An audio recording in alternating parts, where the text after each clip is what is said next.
through the lens of the European Green Deal, the future for greener and more digital areas. Cobalt is a critical mineral.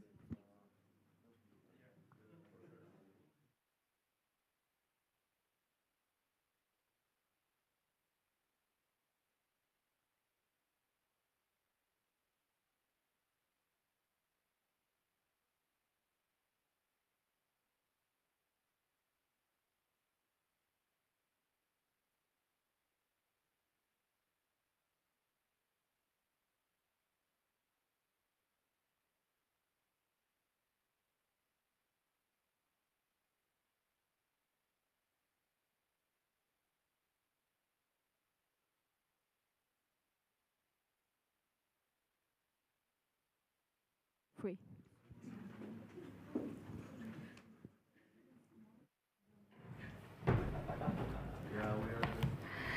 Good afternoon, everybody, again. I hope you enjoyed your lunch break. We are still waiting for some people who are in the coffee break area. So meanwhile, let me only mention the partners of the Prague European Summit, thanks to whom we can organize this event.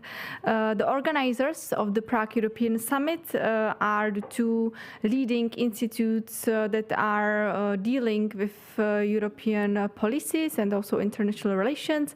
It means the Institute of International Relations in Prague and European Institute for European Policy.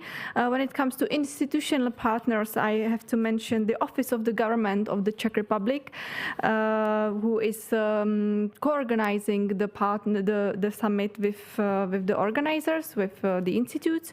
I would also like to mention the representation of the European Commission in the Czech Republic, the European Investment Bank, Hans Seidler Stiftung, and City of Prague. And when it comes to main partners of the summit, I have to mention Stratos Auto, who has been active on the Czech market for more than 28 years, and it's one of our most important partners, and also EIT Urban Mobility, which is an initiative of the European Institute of Innovation and Technology that aims to accelerate the transition to sustainable urban mobility and livable cities. And before the lunch break, you could join the discussion, which was dedicated to this topic of clean mobility and also in the urban areas.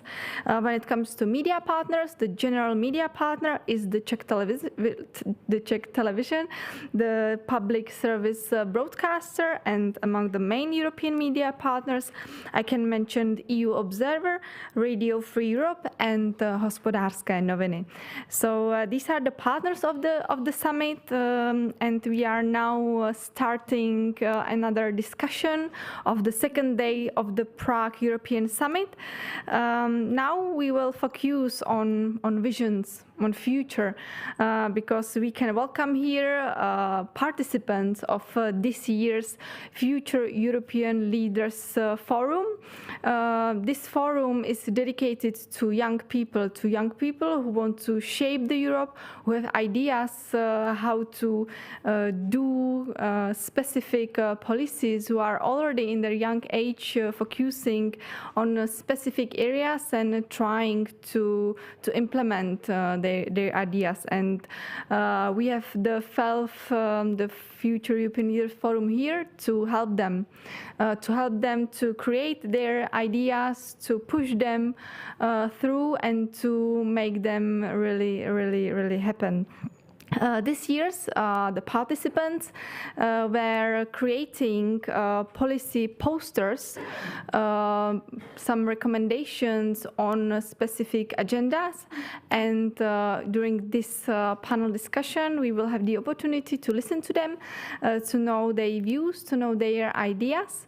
And also in the coffee break area, maybe you already noticed that there are posters already presented, so there after this discussion you can go and read a bit more about their ideas, about the measures, about the recommendations from the young participants of this forum, and you can also discuss with them more. You can also tell them your opinions, even if they are negative, for example, because as all we know, negative feedback is what is pushing us to be better and to improve. So yeah, I'm very happy that the Future European Leaders Forum is taking place this year, as it was years before as well. I'm also one of the alumni of FELF. Unfortunately, I joined FELF in the coronavirus year, so it was online. But I had the opportunity to meet inspiring people, to make new contacts, and to create this type of policy paper. And yeah, 2 years ago, we were presenting these policy papers to Mr. Tomáš Petříček, who is also joining this discussion because that year, in 2020, I think it was, he was the Minister of Foreign Affairs. So you can see that the FELF, the discussions, the networking of the young people can really have impacts when it is organized under the Prague European Summit. So that's for the beginning. I would like to now pass the floor to Eva Horelová, who is the Deputy Head of the Representation of the European Commission in the Czech Republic, who will moderate this discussion about the visions and future of Europe with young leaders. Thank you.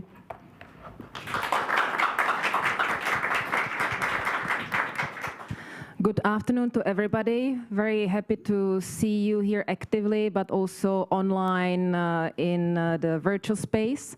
Indeed, also as a representative of the European Commission in the Czech Republic, I'm very happy that the young leaders concentrated on the most topical issues in the European Union agenda.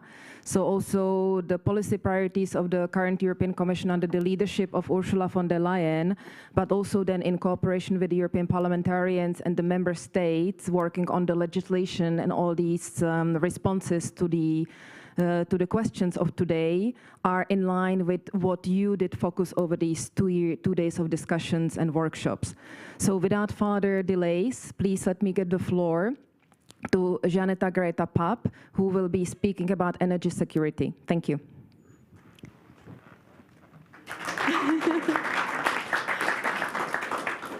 Thank you so much for the floor.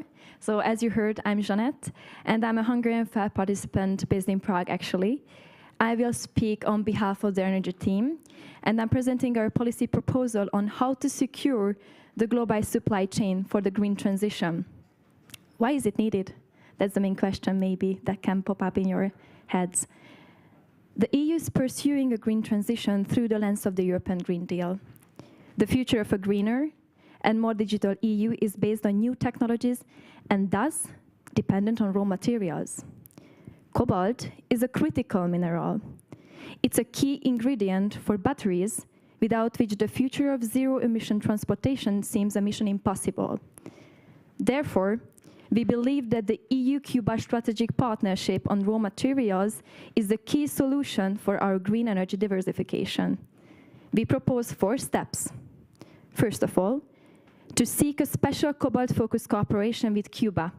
Second of all, to establish a critical mineral trade partnership.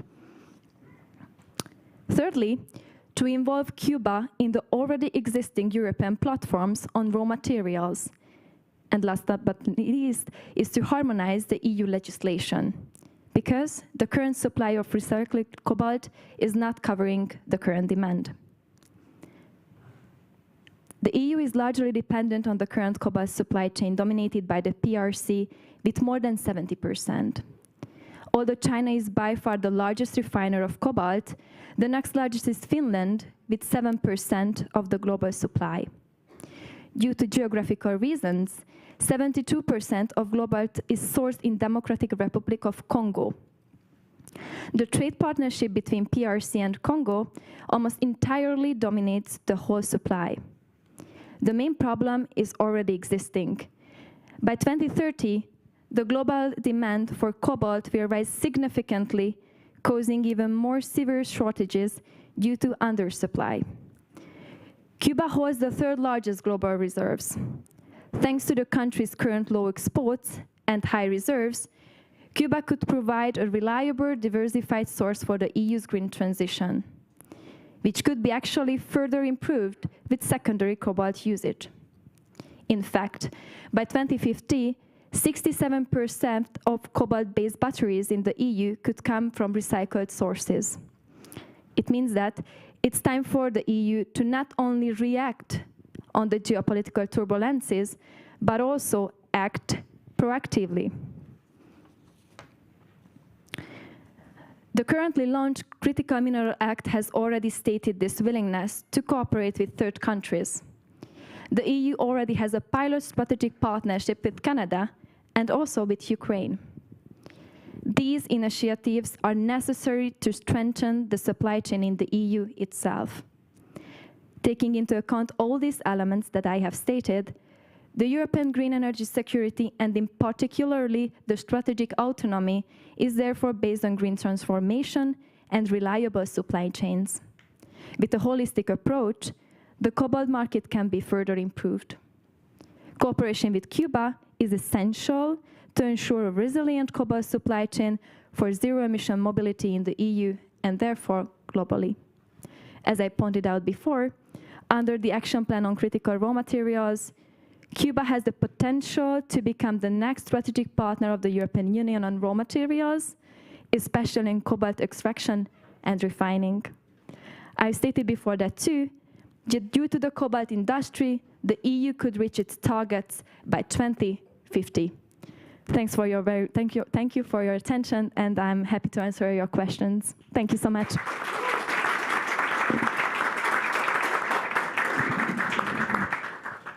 Thank you, Jeanette. That was well on time, as the European parliamentarian would do it in the assigned 5 minutes.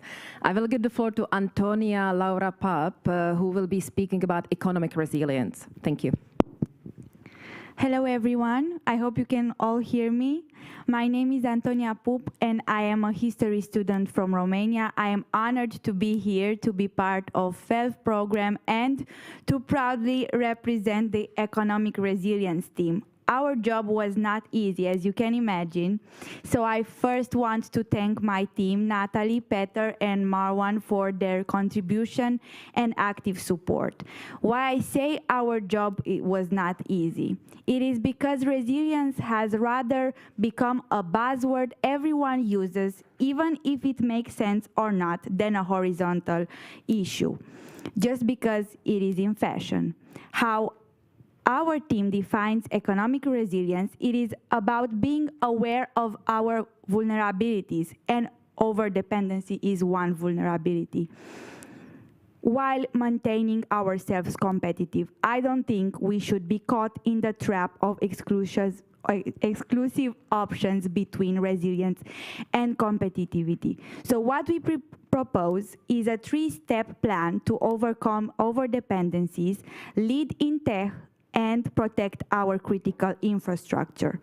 First and foremost, I am going to talk about the fact that because EU lacks competitivity in high-tech industries with only 10% of global share of microchips market based in European Union, we need to invest more smartly, swiftly in upskilling and reskilling the human capital as our first key point. We advocate for putting together our resources, all members in the European Union, to create the first pan-European training center for microelectronics excellence. Provide more short-term workplace swaps for knowledge-powered industries, and expand the digital nomad visa in the whole European Union so as to make the European Union a more friendly community to all the digital natives that can shape the digital transition and can help us lead in tech. Second of all, our second proposal addresses the following issue. The investment model in the European Union has showed its limits. It is way too prudential, way too conservative, with 2/3 of the investment money out there being only from the banks and from public entities. So what we argue is really have a more courageous model on the investments issues. EU should have a clear strategy on how to attract more high-risk investment, bring more hedge funds in the European Union, and attract business angels. But more than a strategy and more than another action plan and a committee on that, we need to take a step further and relax tax policy and have less administrative burdens as our way to go. Last but not least, we cannot leave this room talking about economic resilience without pointing out the fact that we need to be resilient on how we approach our critical infrastructures, networks in particular. I am very proud to say that I come from a country that has banned firms, just like Czech Republic, connected to authoritarian regimes from 5G bidding. But unfortunately, this is not the case for the whole European states. We need a common and integrated approach on how to restrict firms that are connected to authoritarian regimes from taking over our critical infrastructures, from controlling our networks, and of course, keep them away if they present a risk from accessing EU's Innovations Fund. Here we are right now, arguing on how we became dependent on Putin's gas, and I highly would recommend that we will not be sitting in the same room 5 years from now arguing that we became dependent on another authoritarian regime to a more critical and I would say more sensitive topic, which is technological resilience. We cannot afford not to learn from today's lesson, and we need to take action now. Again, reshuffling from the old investment model to a more brave one, investing wisely and swiftly in the reskilling and upskilling of the human capital while protecting our critical infrastructure and letting our common values guide us in this process, we think it is the way to go. 3 concrete steps for a resilient economy of today that will translate in more security and more prosperity tomorrow. I wait for your questions, but first I wait for you to join us in the quest for a more resilient economy of the European Union. Thank you so much.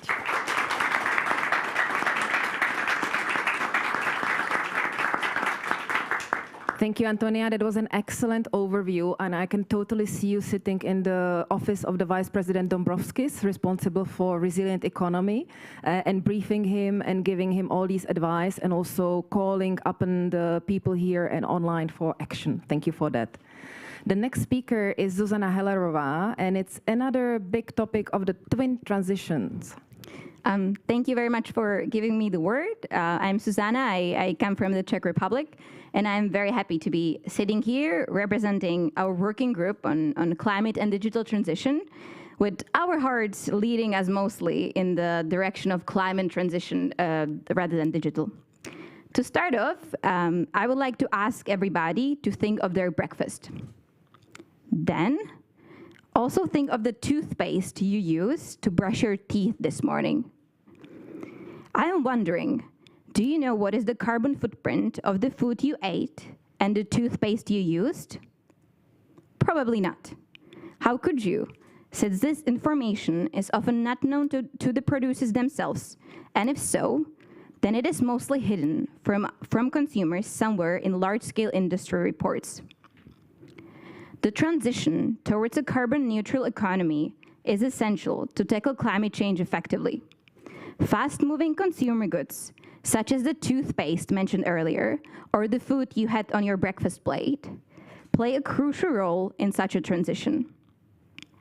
The production of fast-moving consumer goods is one of the greatest contributors to climate change, with the latest scientific evidence showing that solely our food systems generate about 35% of total man-made greenhouse gas emissions globally. Unfortunately, at this moment, the European regulatory landscape is not well designed to help consumers to make well-informed choices with regard to their consumption. The information on products' carbon footprint is rarely available to them, And also, there is a broad range of eco-labels coexisting in various EU countries, which makes the navigation of the European single market difficult. Therefore, our group proposes a new standardized EU-wide compulsory label, communicating the total amount of CO2 emissions associated with fast-moving consumer goods throughout their life cycle. We propose a label that will look like a thermometer. This thermometer will be color-coded in green, amber, and red, based on the product's performance, and the label will also show the total number of kilograms of CO2 emitted in the product's life cycle. This color-coded thermometer would be placed on the front of the packaging of all fast-moving consumer goods. So, our proposal will do mainly three things. Firstly, it will address the lack of reliable information on carbon footprint of fast-moving consumer goods. Secondly, it will inspire more sustainable and well-informed consumer choices. And thirdly, it will tackle greenwashing. It also fits well with the current EU policy landscape. For example, our proposal builds on the recent directive on empowering consumers for the green transition. And when it comes to food specifically, our proposal connects well to the fact that the European Commission is expected to come out with a proposal for the revision of the regulation on the provision of food information to consumers in the second quarter of 2023. And we very much hope that compulsory carbon footprint labeling will play a significant part in this proposal. Our suggestion does not only have the potential to help the consumers to navigate the market more easily, but also to motivate companies to review their production processes and make them greener. We can see our proposal being implemented, for example, in a combination with subsidies for better ranking products, which would then further incentivize a green transition as well as enable more affordable prices of climate-friendly products. We truly believe that a harmonized EU-wide carbon footprint label will allow Europeans to make more climate-friendly choices. Francis Bacon once said, "Knowledge itself is power." Providing consumers with information on carbon footprint of products make them feel empowered. And speaking on behalf of the youth, we want to feel empowered. Empowered to make choices about what we buy and therefore make our contribution to tackling climate change. Thank you.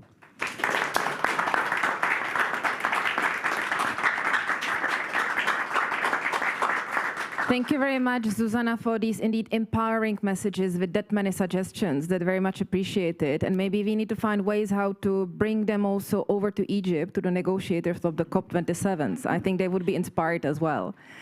Many thanks to the future European leaders. We have here also once a young leader, always a young leader, Tomáš Petříček, who has been for many years since young age political active in the community, in the civil society, who has been, I think, the youngest Czech Foreign Affairs Minister, if I'm not mistaken. If not the youngest, then among the youngest. So Tomáši, how do you see all the suggestions, and do you have maybe some suggestions on your side, how the youth should be more active and how can they practically bring about these suggestions to practice? Thank you, Eva. Good afternoon, everybody.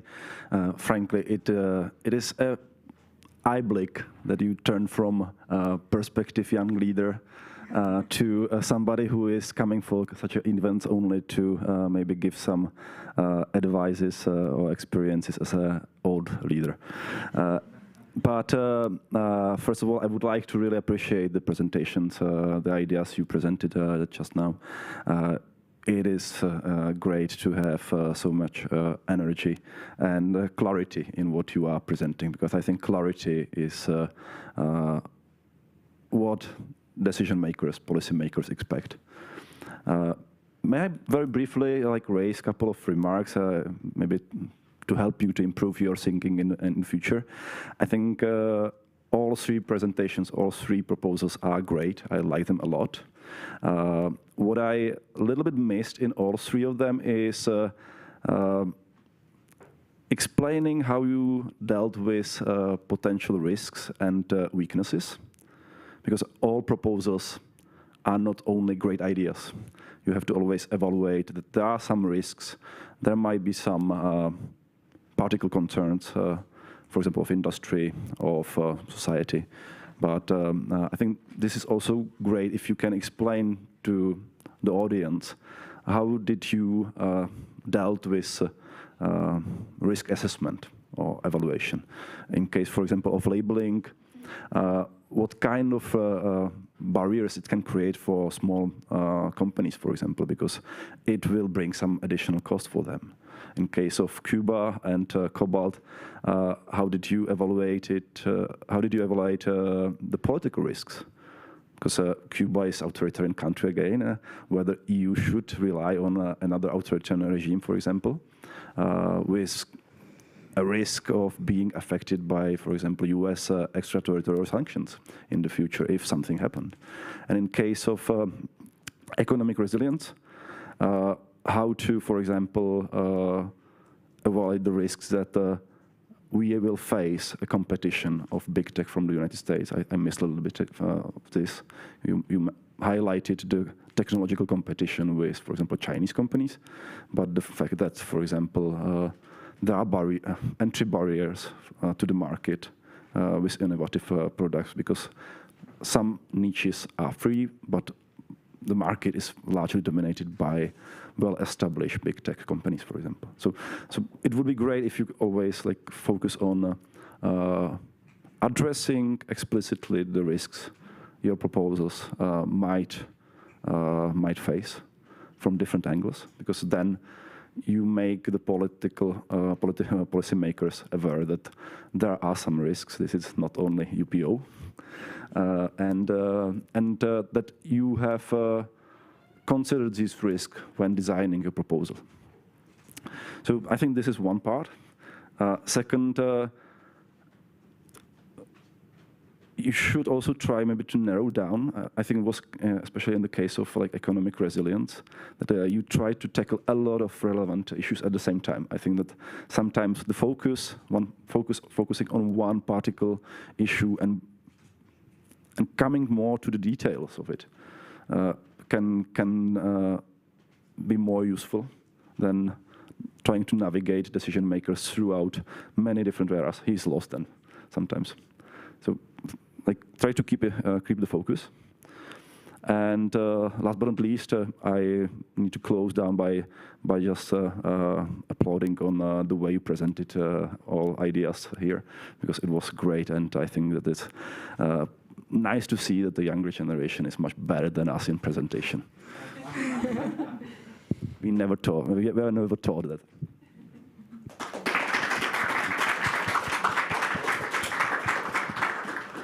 I'd like to give the presenters 3 minutes to react give the feedback on what the points Tomáš raised, and maybe I will start with Antonia, please. Thank you.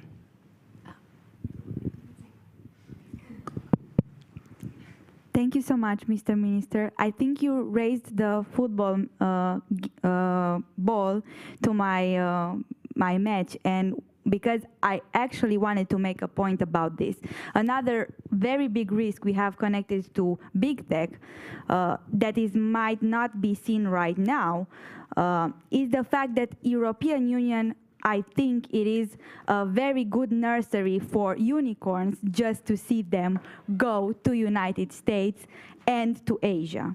So I think this is a very important risk we have to first acknowledge and then counter. And this leads me to the fact that we need to still play by the rules and make sure that we are creative and not trapped again in the trap of exclusive options.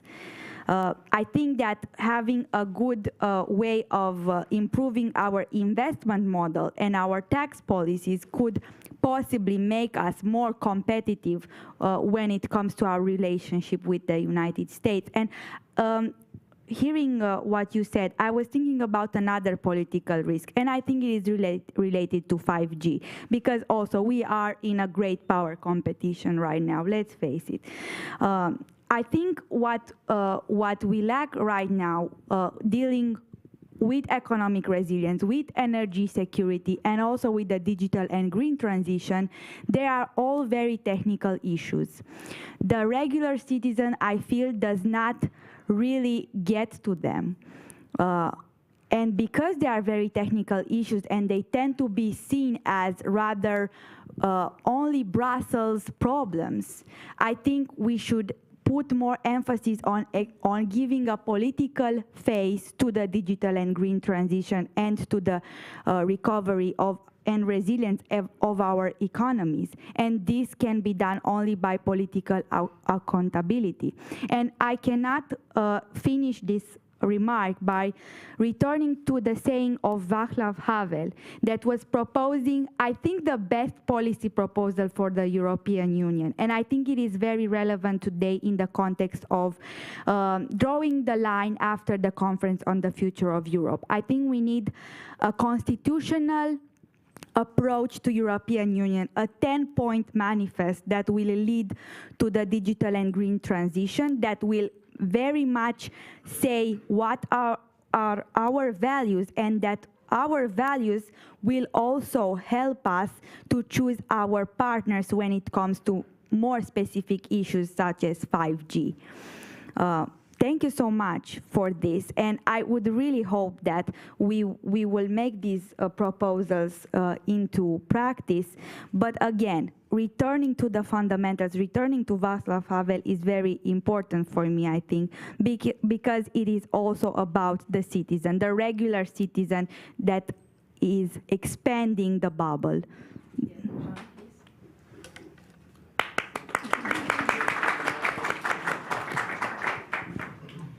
Thank you so much for the question, and I'm highly appreciated to be here because actually Mr. Petricek is my professor at geopolitical studies as well, so it's great to see you in another kind of, let's say, role. Well, actually that was a very great question, and I think let's say the most problematic part when it comes to Cuba and the EU partnership, mainly in a strategic position, is the US. That's definitely sure. We were trying to tackling the problems, and when it comes to the US, it's problematic because of military, because of economy, and because of political reasons.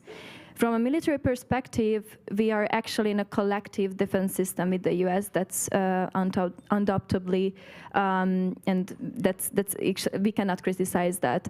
On the other hand, from an economic point of view, the LNG exports and the whole economic system is kind of relying on the US steps and principles. And of course, the institutions that we have are also relying on the American interests in economics. The third point is the political aspect. The Western values are critical for us. So we were thinking about how can we actually defend the values, the Western values in mining as well. So basically, when it comes to the US, we should tackle these fields all in all.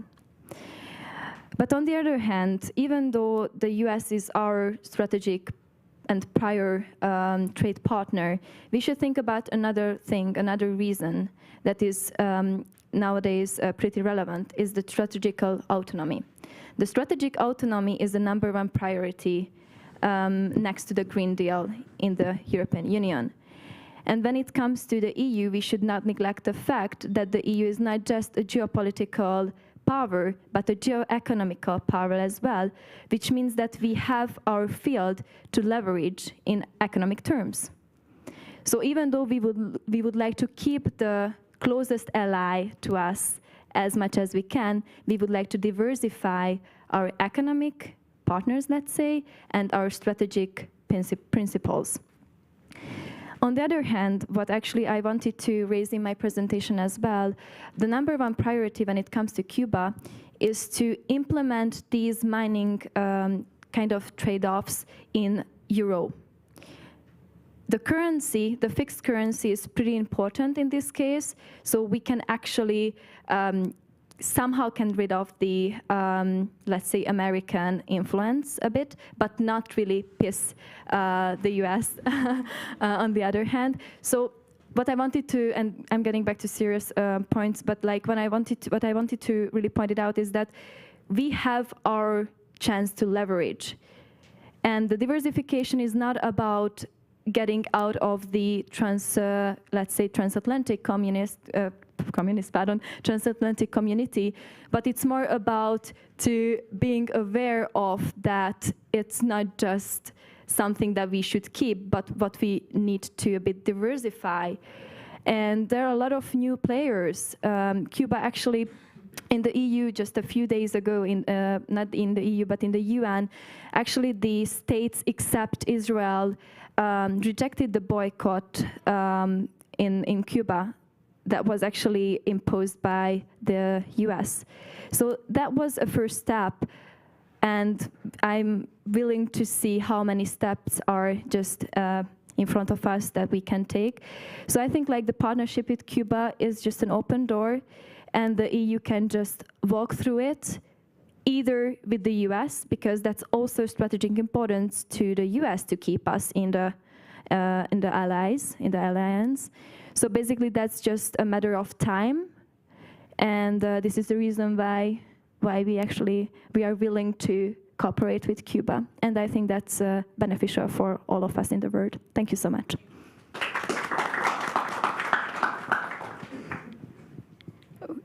Oh yeah, sorry, I ended up with 2 mics. Be generous. Yeah, I will share. Thank you. Thank you so much for your comments. We very much appreciate it, because of course we're just at the beginning of everything, and we're not experts on all policy files, so we're very happy for any sort of feedback. What comes to mind when it comes to carbon footprint labeling is that it's a heavily contested topic, right? When I look back, well, I wasn't aware of it at that time, but when I was studying, for example, what happened with the food information law, the most important law on the provision of information to consumers on foodstuffs in the European Union, which was negotiated back in, I think it was 2010 and 2011, was that when it came out of the Commission, it was pretty much more on the public health side. But then it was so heavily lobbied when it went through the ordinary legislative procedure in the Council and the European Parliament, is that it changed very much, and there were things that were not implemented. For example, the compulsory color labeling traffic lights. And I'm a little bit worried that, for example, something similar could happen now when we're going into 2023 and the new proposal coming out soon. That maybe once the Commission comes out with the dossier, compulsory carbon footprint labeling might be there. But we have to be aware that in 2011 it was the heaviest lobbied file ever up to that point. I think now we have other files that have been lobbied more heavily. But just to be aware and just to be prepared for it, and have discussions with the industry and end up with a compulsory carbon footprint labeling. The second thing that we were thinking about was that there are a lot of issues when it comes to how to actually calculate carbon footprint, especially when we look at it from the perspective of a product's life cycle. I always, and my group knows that, I always use the example of Oatly. That's a brand of vegan milk, if maybe some of you know it. And they are using already carbon footprint labeling. And what they basically do is that they adapt it as they go. So for example, when there's a new, they just adapt it based on the latest scientific evidence. So we just need to go hand in hand with the science and just implement it as we see the advances. And the third thing that comes to my mind, and what Mr. Petříček already mentioned, and that's that it could bring forward some prices for small companies. And there wasn't, I'm not an expert when it comes to economics and finance, so we were working in multidisciplinary teams, so that was something that somebody else was mostly working on. But as I mentioned, we were thinking about, incentivizing companies to actually implement the labels, so providing them with subsidies for basically for better ranking products, and sort of working with them as much as possible, and just making it easier for the small companies, for example. Thank you.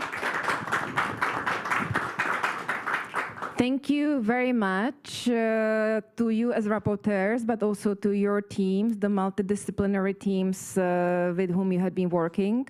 I'd like to invite you in the audience to please pay attention again to the posters displayed downstairs in the coffee break area, and please enjoy and make advantage of the rapporteurs and the other colleagues who had been working on them to continue the discussion. The group has been called Future European Leaders.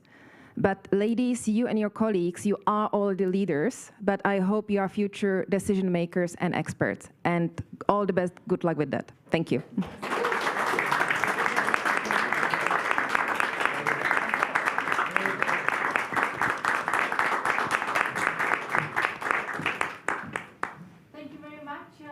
Thanks to all 12 participants for presenting their ideas. As I said, I'm among alumni of this format, and it's really challenging to spend 1 week with many workshops, lectures, and meanwhile preparing these kind of policy posters. So I can only recommend you to read more details downstairs and to discuss with our young leaders, not only these who joined the panel, but also these who are among us in this hall, to discuss with them in much more detail. So thank you very much. Thanks to Eva Horalova for the moderation. Thanks to Mr. Petříček for his feedback, and thanks again to 12 participants. And we can now move in our program more forward because we have another European chat which will be dedicated to the topic of digitalization. So I will now ask our organizational team to set up the scene again, but please stay in this room. There is no break. We will continue with the program as soon as possible. In next minutes, we will discuss the topic of digitalization as a driver for growth in Europe.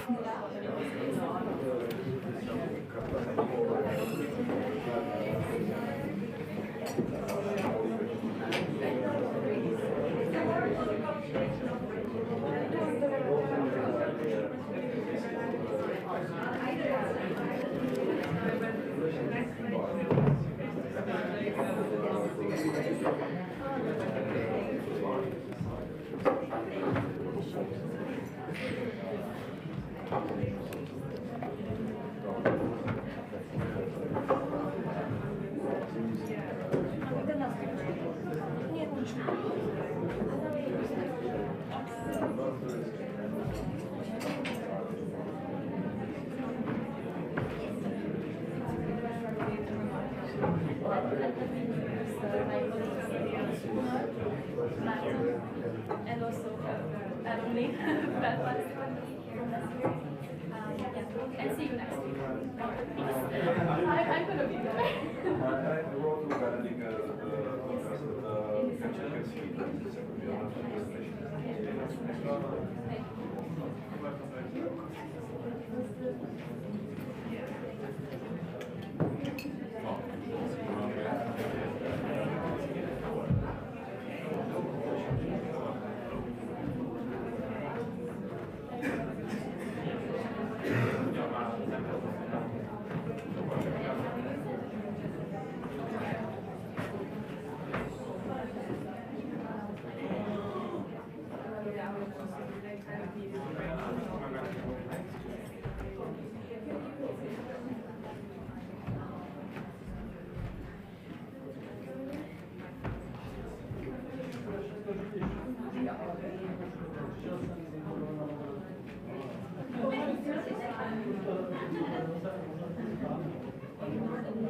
Good afternoon again. As I promised, we didn't have any break, and we are moving on with another discussion, this time focused on the digitalization as a driver for growth in Europe. This panel is organized in cooperation with the European Investment Bank, and we will discuss about the digital share of economy and let's say, the challenges and opportunities that are linked with the digitalization, and how digital world can help us to launch the economic growth again. I'm very happy that I can pass the floor to the moderator of this event, Teresa Vilobai, who is from the Czech television, and I would like to pass the floor to you, and I would also like to invite the speakers to go here on the stage and to take the seat so we can start with the discussion.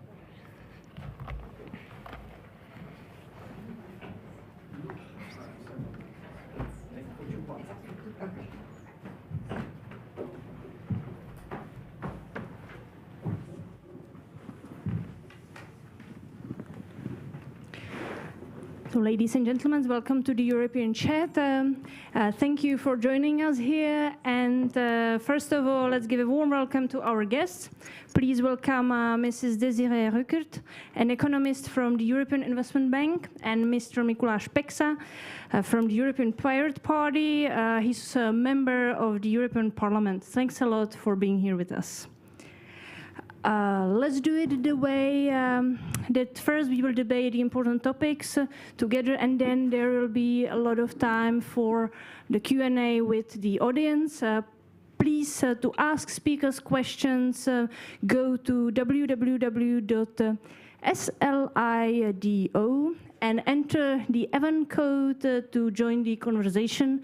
I will see your questions here, and I will ask them then to our great speakers.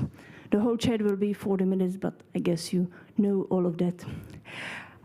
We are in the middle of the digital transformation of Europe. The digital share of the economy is growing rapidly, and data has become a very valuable commodity. How can the EU make the most of the situation? The question for our speakers, Mrs. Ruckert. Yes, so thank you very much for giving me the floor here.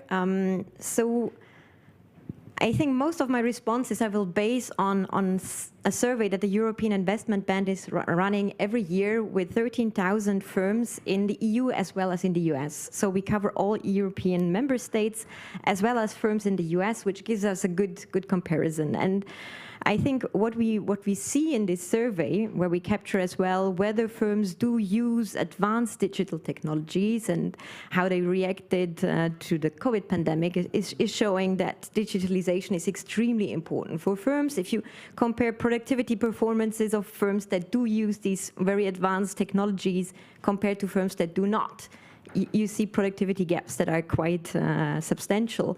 And that goes well beyond just productivity. It goes as well into how much are these firms paying their employees, how often do they train their employees, and how big is the market for these companies. So I think, yes, digitalization is really a very important topic to be discussed here.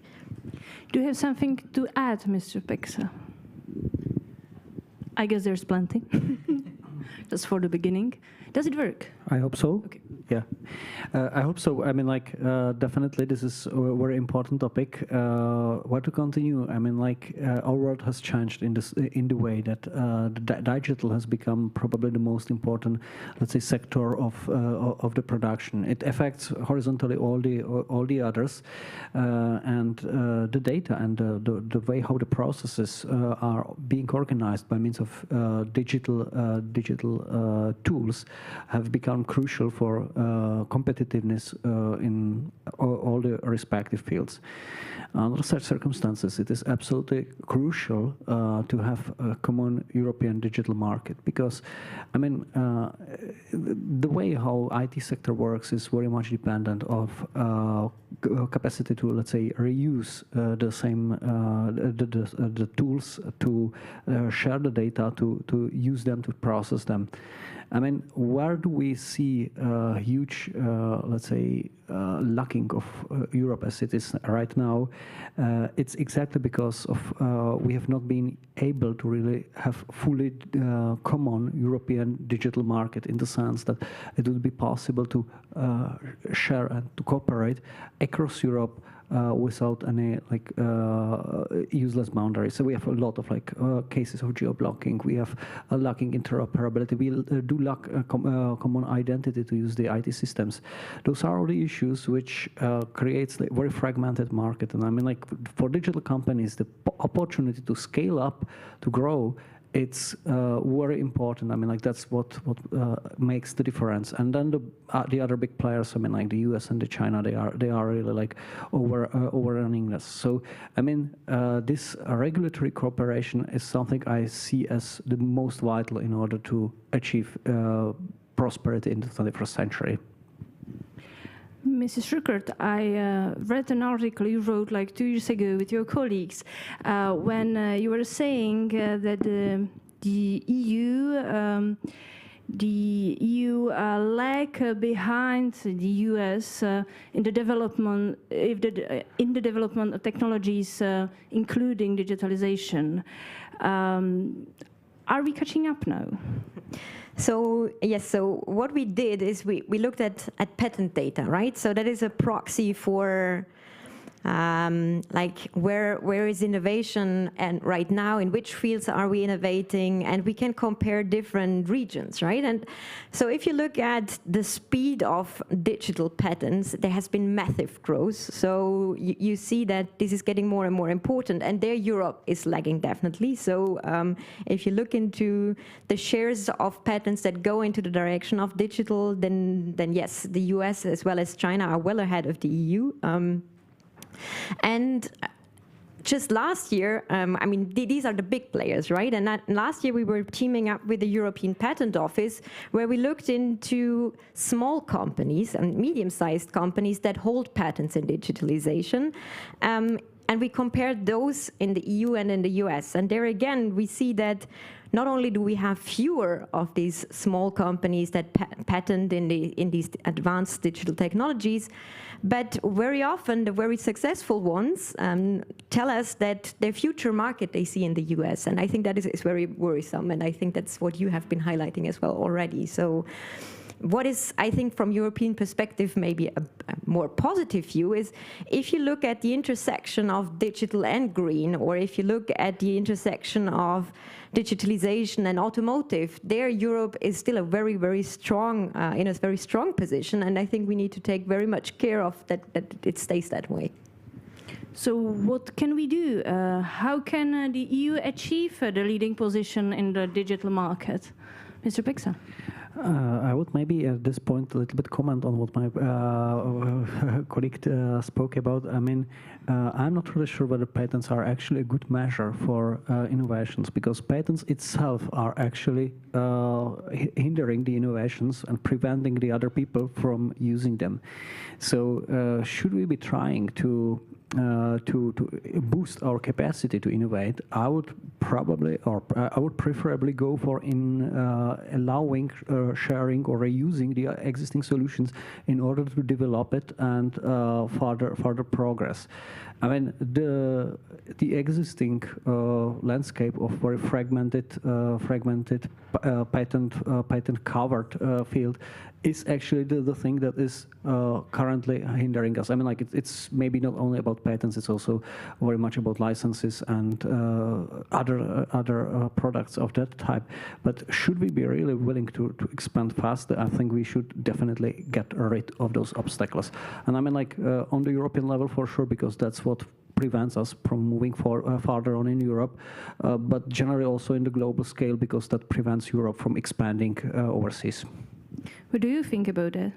I mean, just as a response to that, I think, I mean, I don't want to defend patents per se, right? But I think for us as economists, it's a very important proxy to see where we do stand, right? And I mean, if we look at the largest firms when it comes to market capitalization, I mean, these are full of digital companies that are not based in the EU, right? So, and I think, I mean, there we need to do somehow, I mean, when it comes to digitalization, Europe needs to think about what to do to catch up, right? I mean, not only if you look at innovation, but if you look at the adoption of those digital technologies, we ask companies, right? Do you make use of big data? And there you see that there are differences on both sides of the Atlantic. So in the US, you still have more firms telling us that they use that.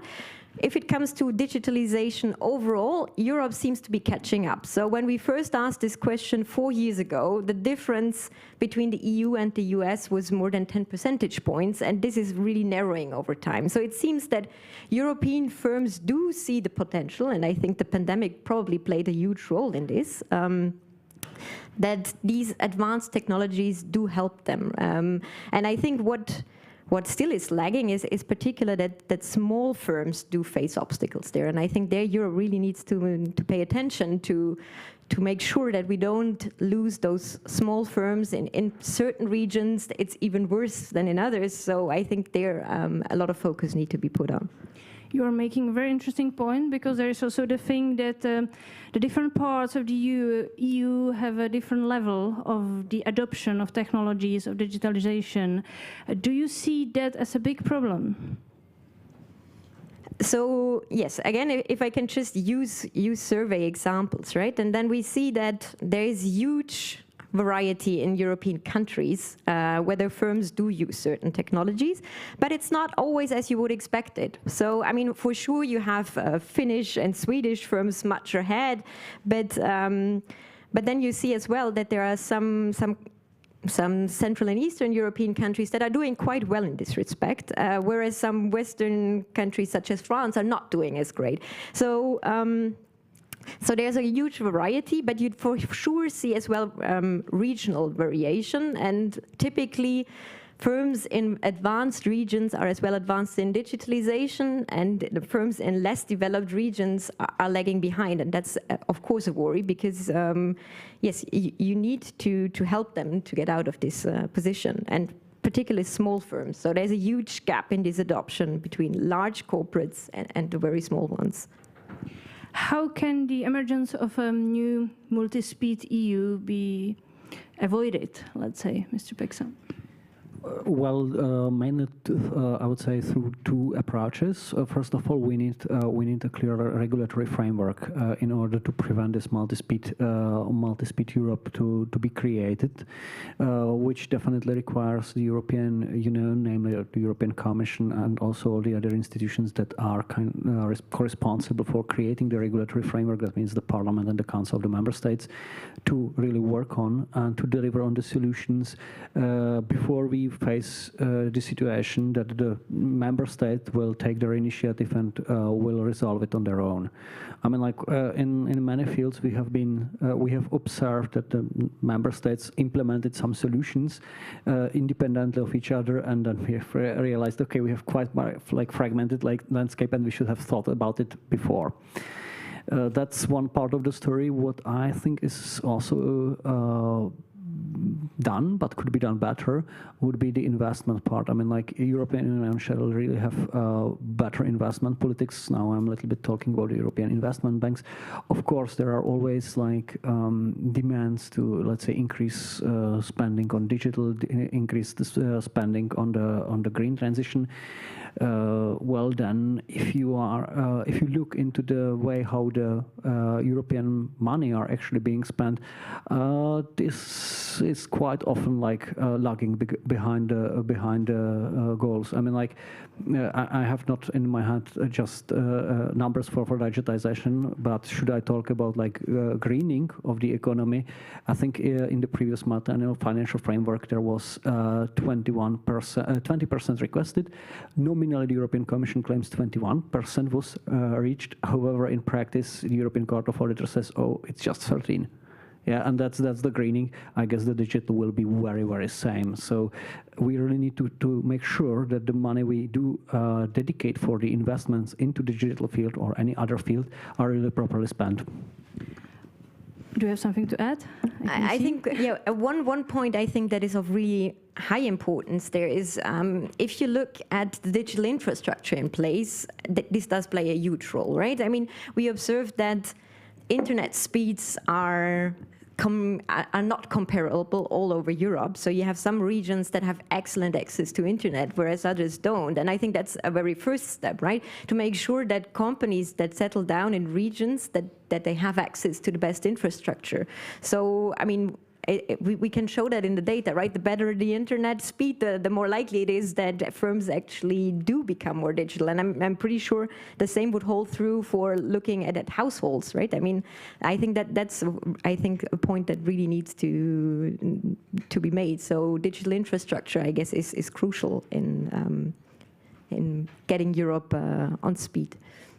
We went through a period when we were all using online space more in general, the pandemic. Would you agree with the idea that the pandemic kind of speed up the process, the digitalization? Mr. Peksa.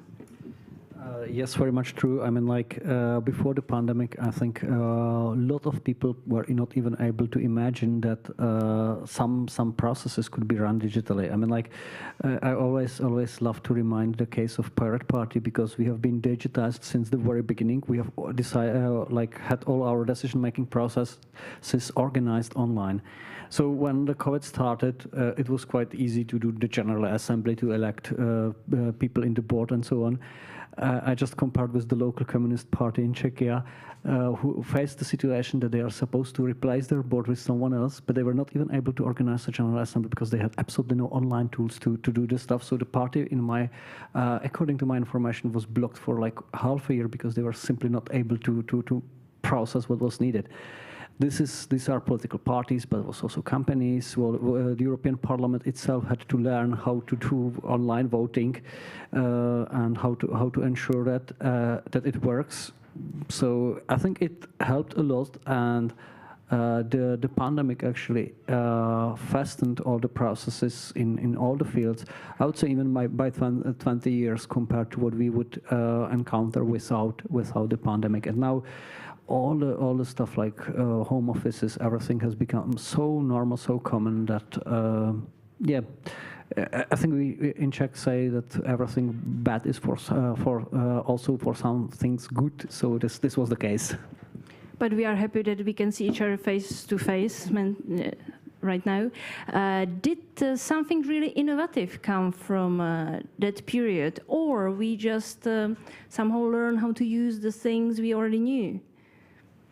No, I don't think so. So I guess, I mean, if you look at as well, again, the firm responses, right? I mean, they are telling us that they are working differently today than they have been 3 years ago, right? So I guess if you look into how to organize your business, and it's not just working from home, I guess a lot of aspects have been changed. And I guess if it comes to innovation, I guess companies as well are getting much more aware of what is possible with digitalization. I'm sure that the outcome of this will be seen in the coming years. And I guess, yes, I mean, big data and the like will play important roles in innovation. And I think if you look at the vaccine developments, I guess without digital solutions at hand to exclude certain routes to take in research, I guess we wouldn't have had these vaccines this quickly available. So I guess, yes, I'm sure there will be more to come very soon. I can see here on my tablet that nobody's asking, so feel free and ask if you want to ask something, our great speakers. We will continue now. The digital age offers great opportunities, but also a big risk, let's say. Is the European legislation strong enough or prepared enough for all these changes, Mr. Peksa? Well, actually, this is very actual topic because, I mean, like, especially when we are talking about what was happening in the previous 2 days in the plenary of the European Parliament, we have been approving couple of important pieces of legislation that touches cybersecurity. I mean, like, I was personally somehow involved in the Digital Operational Resilience Act, which is a piece of legislation that improves cybersecurity in the financial sector. So, I mean, like, speaking very much practically, so far there was not really like a system that would warn people, should you have, like, for example, bank in Czechia, bank in Slovakia, bank in Poland, bank in Germany, attacked all by the same hacker. There was no one really to spot there is a like orchestrated attack against European banks. We should report that, and we should solve it. And it's endangering not only like the security of the data, but generally like increasing the risk in the financial sector. So I mean, like, so far this was not done. Now we are in the phase of like strongly strengthening the whole cybersecurity network. So I think we are catching up, but it's definitely like 5 minutes after the 12, so to say. You are supporting, as the member of European Parliament, the digitalization, but also, for example, the development of artificial intelligence in Europe. Are there any ethical limits in the prospect we should not cross in any situation? Well, I think when developing the artificial intelligence, we shall definitely always keep in mind the fundamental rights and keep the fundamental rights approach. I mean, this is not easy task because the artificial intelligence may sound as a general buzzword, but in fact, those are very diverse technologies affecting very different fields. What I think they have in common, they should have like a proper human rights or fundamental rights assessment for whenever it is. I mean, the outcome of such an assessment could be quite different for an insurance company that is evaluating capacities of their clients compared to what would you expect from a self-propelled car that is being operated by the artificial intelligence. In all cases, the process could be different, the technology could be different, but we should always have the check whether this is aligned with the fundamental rights. So for sure that is something which is needed. And maybe one more point. When it comes to the development of the artificial intelligence, it is very much a question of data, of the data sets that are being used in order to train the artificial intelligence for making its decision. The data sets, their availability, I mean, like the availability in the sense that they are not being held just by a particular company. But if they are being produced by the public administration, they should be available to everybody to foster the development. It's something very important. I mean, like, we should strive for open data in general. We should also be careful about, and now I'm coming again back to the problem of fundamental rights violation. We should be careful about what is in the data set. If you train a data set or like an artificial intelligence on the data set, which is for some reason, I would say, racial biased, when you are, for example, analyzing human faces, you will encounter an artificial intelligence which is inherently racist. that's natural. I mean, like it's a neural network, so you can train it that way. So you should be careful about what you are feeding into that automata for making their minds.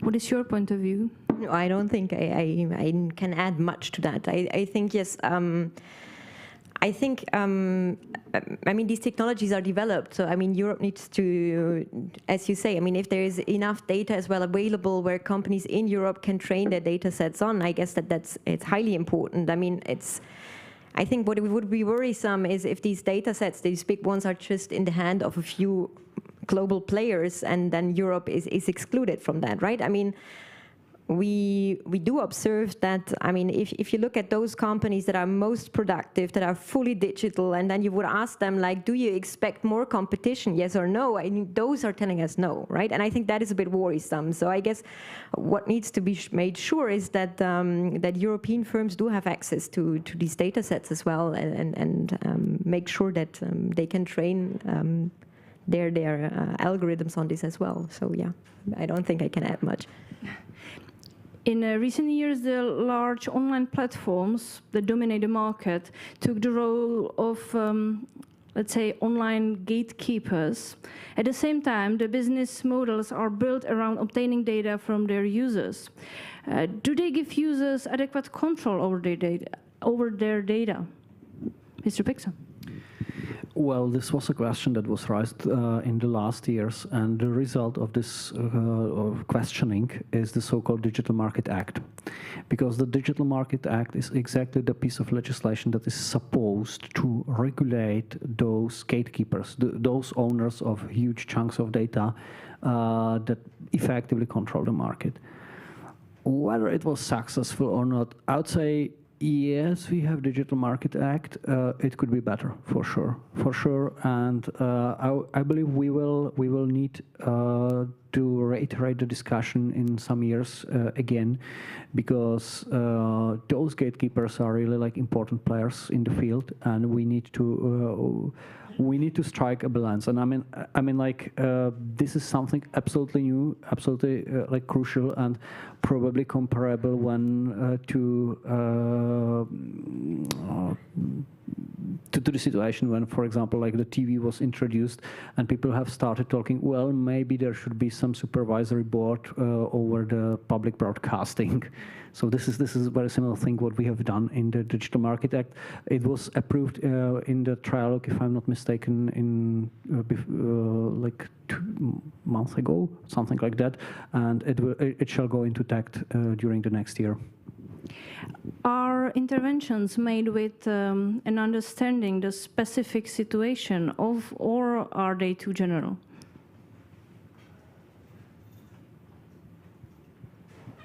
This is hard to say, I know, but what more can we do in this respect? I guess what is important is like when we ask companies, right, what are obstacles for you to invest? And we do ask them as well about regulation. You do see that, I guess, what would help companies to go forward is that there's some sort of consistency and some sort of that they are aware of what will be coming, right? And I guess again, probably the small ones need to have bigger support in how to implement those than the larger ones. But I think, yeah, I mean, I guess it's a difficult task to set up these regulations, and I just think that what is important is just to make sure that this is done in a way that the small and medium-sized enterprises are supported, and it's not just regulation that would hamper them to catch this train of digitalization. I still don't see any questions, so just I want to remind you, feel free if you want to ask something. I hope this is working well, but nothing. So let's continue. All that we are speaking about, does that have to be a political decision? How much of freedom can we sacrifice for our security, let's say, in general? I generally do not take the approach of sacrificing freedom in order to, or sacrificing freedom in order to get the security, because I believe that the best security is actually achieved in a decentralized way. I mean, we should try to find solutions that do not rely on centralized control of the processes. I mean, the more you control the processes centrally in the digital world, the more you risk that this central control will itself be attacked and become a gate for the attacker to violate or to corrupt your systems. So I think at that point the best both freedom and security are being achieved through decentralization. Thank you. Do you have something to add to this topic? No, but I guess, I mean, what is important is probably the aspect as well of education and awareness raising, right? So I guess giving people as well the skills at hand, so that there might be maybe less of a real choice between these things, but to educate the people. And I think as well, again, right, I mean, what is hindering firms to become more digital, or what is hindering municipalities to advance in digitalization? The number one reason we hear is that they are lacking the people with the right skills to advance in this direction. And I guess that would probably hold also even if we consider consumers and the like. So I guess, yes, but otherwise, no. Thank you. We have here a few questions, so let's start with the first one. Why are the EU funds not targeted better at digitalization? What should improve? It should be known that actually the EU is not the ultimate, or usually is not the ultimate decision maker about how the EU funds are being used. I mean, most of the money, especially let's say from those cohesion funds that are being used in order to develop the less developed regions, are being administered in so-called like shared management, which means that the EU establishes a general framework. However, the actually practical implementation is very much relying on the civil servants in the particular country. I mean, I have seen how it is being implemented in, let's say, by some regional governments in Czechia, and I don't have to. I have to admit that sometimes there was, let's say, a lacking capacity to be really able to use those money. I remember how, for example, the recovery and resilience facility was even like managed by the Czech Ministry of the Industry in the previous election term, and mostly the very first idea they came to was, well, let's repair all the bridges in the country because that's the way how we could spend all the money. But I mean, like, maybe there are some bridges which are not broken. So this is not the way how to do that. And then if you talk to the people who are in the responsible administrative positions or the political positions, quite often they have very poor idea about what the ID or what the digital is. So hardly you can expect them to be really able to use those money that are coming from Europe to the member states back to use them in a proper way. Yes, and I mean, if I can add, we ask as well municipalities about their investment, and one of the questions in this municipality surveys as well, do you have a dedicated person in your municipality for digitalization going ahead? And very often the response is no. So I would say yes. I mean, the capacity building is probably of extreme importance. To make these things work, you need to have people in place that actually know what that would mean and how to incorporate that. And I think that's the same in firms, right? If you have a person that is dedicated to getting digitalization on speed, I guess the success of it is much huger. Thank you. The other question is coming back to the period of pandemic. COVID tells us that European households face extreme inequalities when it comes to access to internet or digital equipment. How can the EU tackle this issue? Mrs. Ruckert, if you want to start now for change. No, I think yes. I mean, that the pandemic has probably made these deficiencies very obvious, right? And I mean, even I'm from Germany, and I mean, if you've seen that there were a lot of schools that weren't equipped to give all their pupils enough computers, I think that's kind of worrisome. And I guess I would hope at least that the pandemic in that respect led to some sort of wake-up call, and so that so that there will be more investments into that. And I think, yes, I mean, we have seen it that, I mean, the moment you don't have an adequate internet, then the pandemic hit you even stronger. So I guess going forward, the digital infrastructure really needs to improve in a lot of regions, yeah.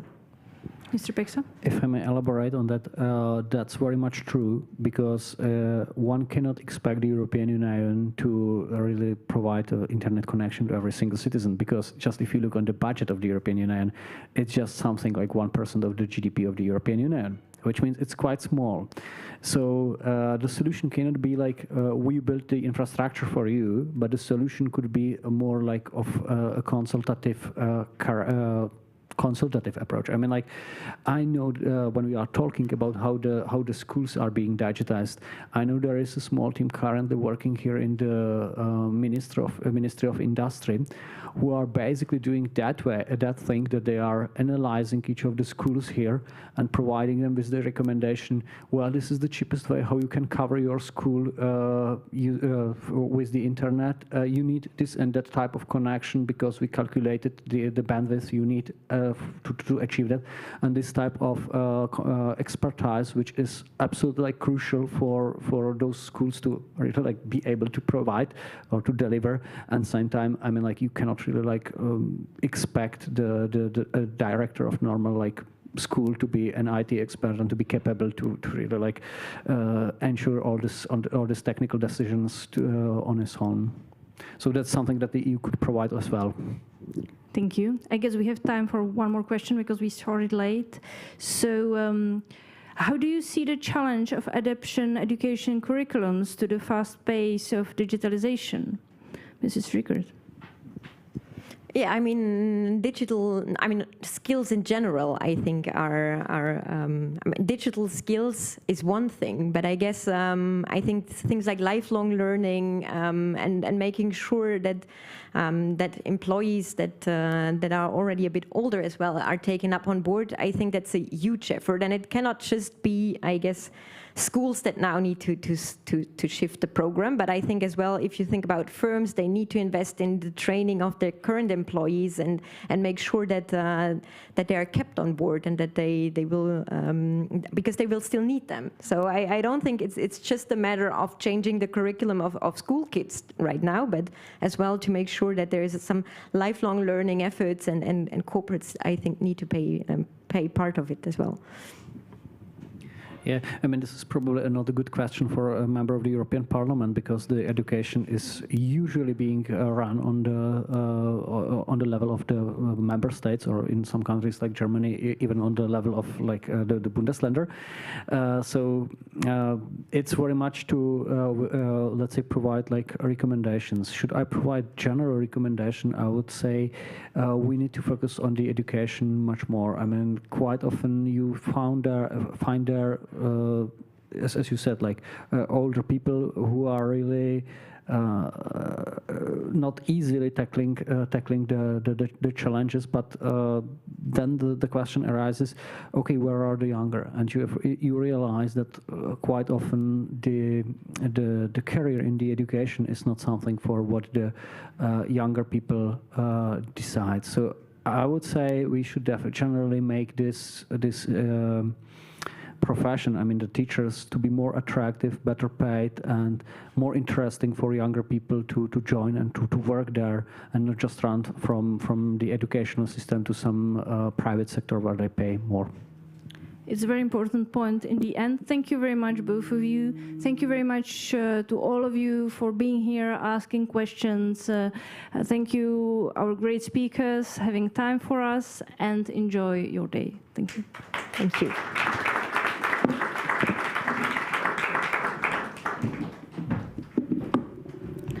Thank you very much for another interesting discussion, and thanks for this ending of discussion mentioning the importance of education and of teachers, schools, and how to take young people on board. So thank you very much, and we will in 2-3 minutes, start with another panel discussion or with European chat, how we call these like smaller discussion one-to-one. This European chat will be dedicated to Belarus, and we will discuss Belarus' future perspectives in Russia's shadow. So give us 1 minute so we can set the scene for the next discussion. This debate, one-to-one, will be moderated by Jamie Fly, President and Chief Executive Officer of Radio Free Europe, and the European chat will be with Mr. Vladimir Ostapenko, Deputy Head of the National Crisis Management of Belarus and Head of Mission of Democratic Belarus in Brussels. So I would like to ask gentlemen to take their seats, and as soon as we are ready, we can start discussing the situation in Belarus. Okay. So I would like to ask our audience to take seats again so we can start with discussions, and I am very happy that I can pass the floor to Jamie Fly, President and Chief Executive Officer of Radio Free Europe. The floor is yours. Thank you, and it's quite a leap from the previous topic, so we're going in a completely different direction, talking about Belarus for the next 20 minutes. As was noted, I'm from Radio Free Europe. We're based here in Prague. We're a multimedia news organization that serves audiences in countries where journalism is under attack. And one of our important markets is Belarus, where we've had significant challenges over the last several years. I'm very pleased to be able to discuss Belarus's future perspectives with Vladimir Ostapenko. He's the deputy head of the National Crisis Management team of Belarus and head of mission for Democratic Belarus in Brussels. He has an interesting background because he has a long government experience with government service, working as a diplomat, as ambassador to a number of countries. And in 2020, when he was ambassador in Argentina and protests were breaking out across Belarus, he took a stand and resigned from his post, saying at the time that he believes in a better future for the Belarusian people. And since then, he's been involved in a number of the efforts outside of Belarus as Deputy Representative for Foreign Affairs at the United Transitional Cabinet. And last month, he was appointed by Svetlana Tikhanovskaya as the head of the Mission for Democratic Belarus in Brussels. So I'm going to ask him a few questions. I think you know, those of you who have been here know the drill. If you have your own questions, go to the website and enter them there at Slido, and I will try to get those into the conversation as well.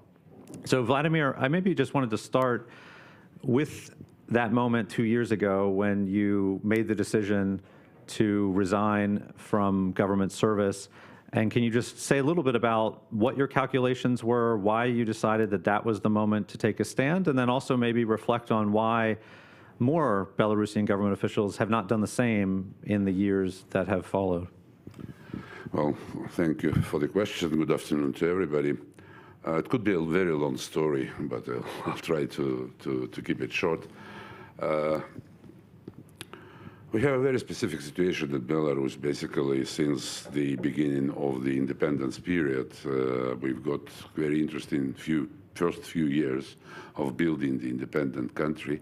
And then back in 1994, we elected by vast majority the president. It was the first president, young president at that time, very populistic by his mind, Lukashenko to the power.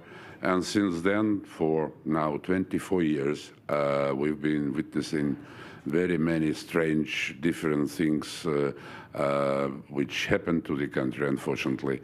And I had my own different periods because I quit the diplomatic service at that moment. I have Steve here in the audience with whom we cooperated academically at that moment, trying to develop European studies, trying to develop European perspective for the country.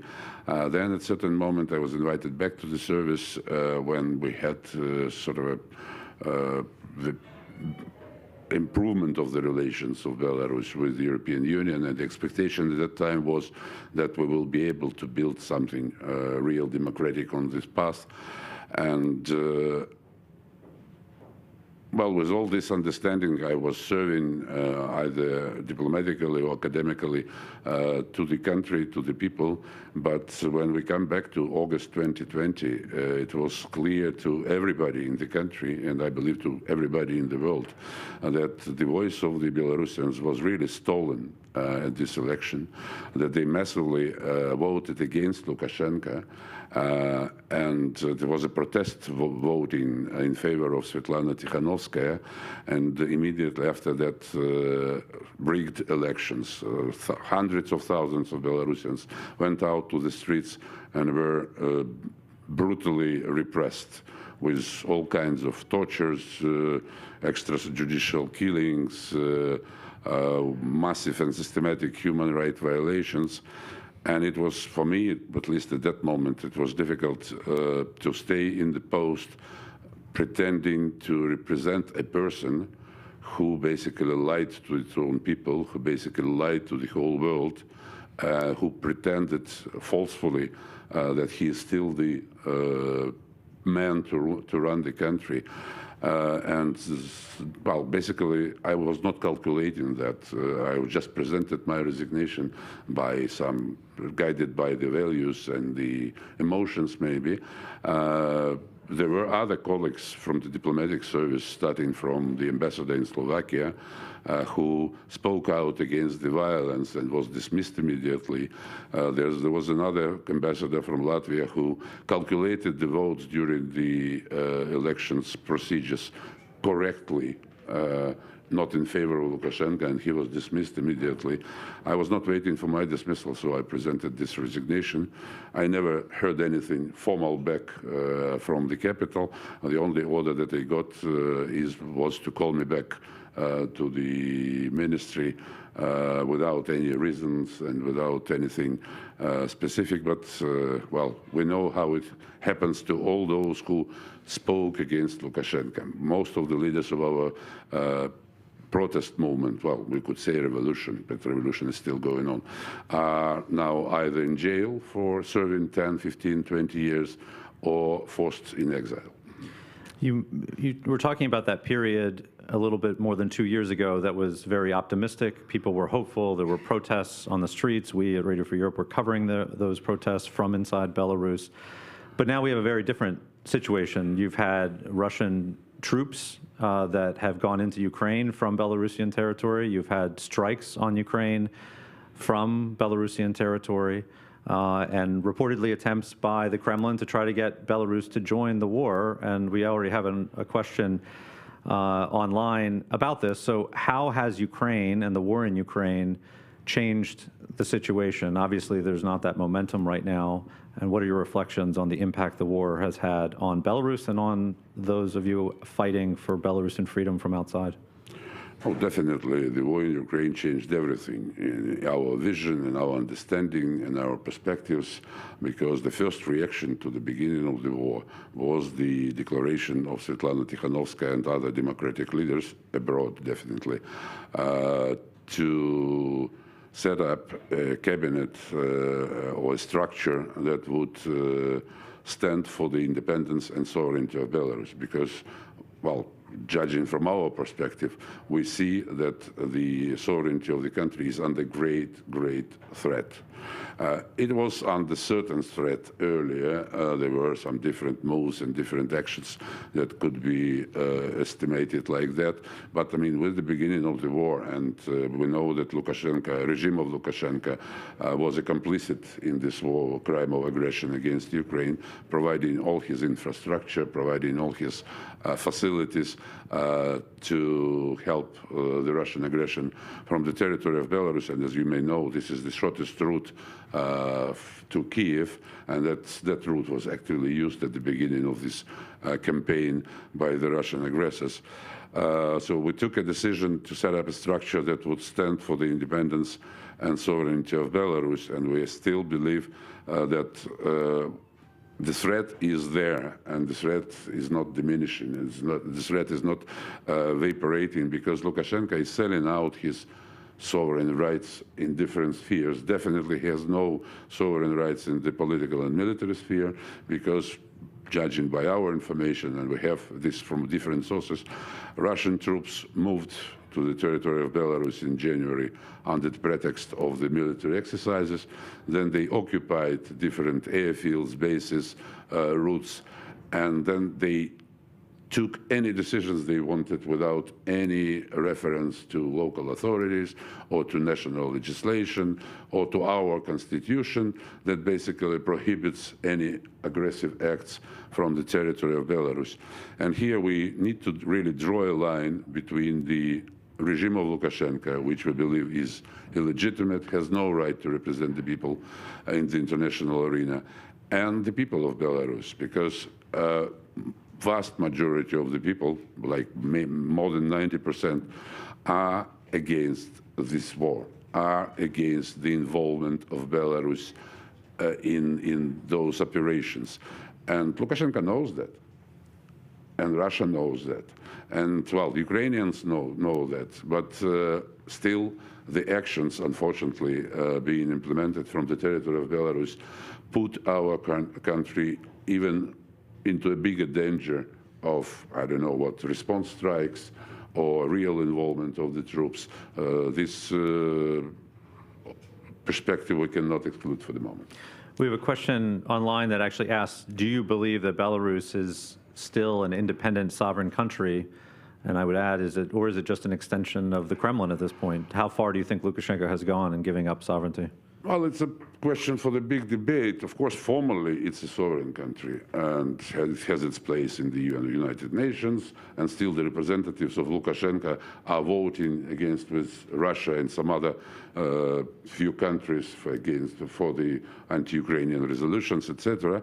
But we believe, and this is another point to discuss, that Belarus should be considered as the occupied territory. Partially occupied, hybridly occupied, because basically Lukashenko let the foreign troops to enter to the territory, and they have practically complete freedom of doing whatever they want. And so the regime of Lukashenko could be considered as the puppet government with the occupation power in Kremlin. And he is still selling this independence, unfortunately. That's why we believe that we need to stand for the sovereignty of Belarus, and we need to have structures that would be able to support this notion. And basically, of course, we need the support of the international community to keep our country independent. And I believe this is important for the regional stability, for the regional security, and, well, for the prosperous future. One tool the international community continues to turn to is sanctions from the US, from the EU, from others. Sanctions are always controversial, obviously.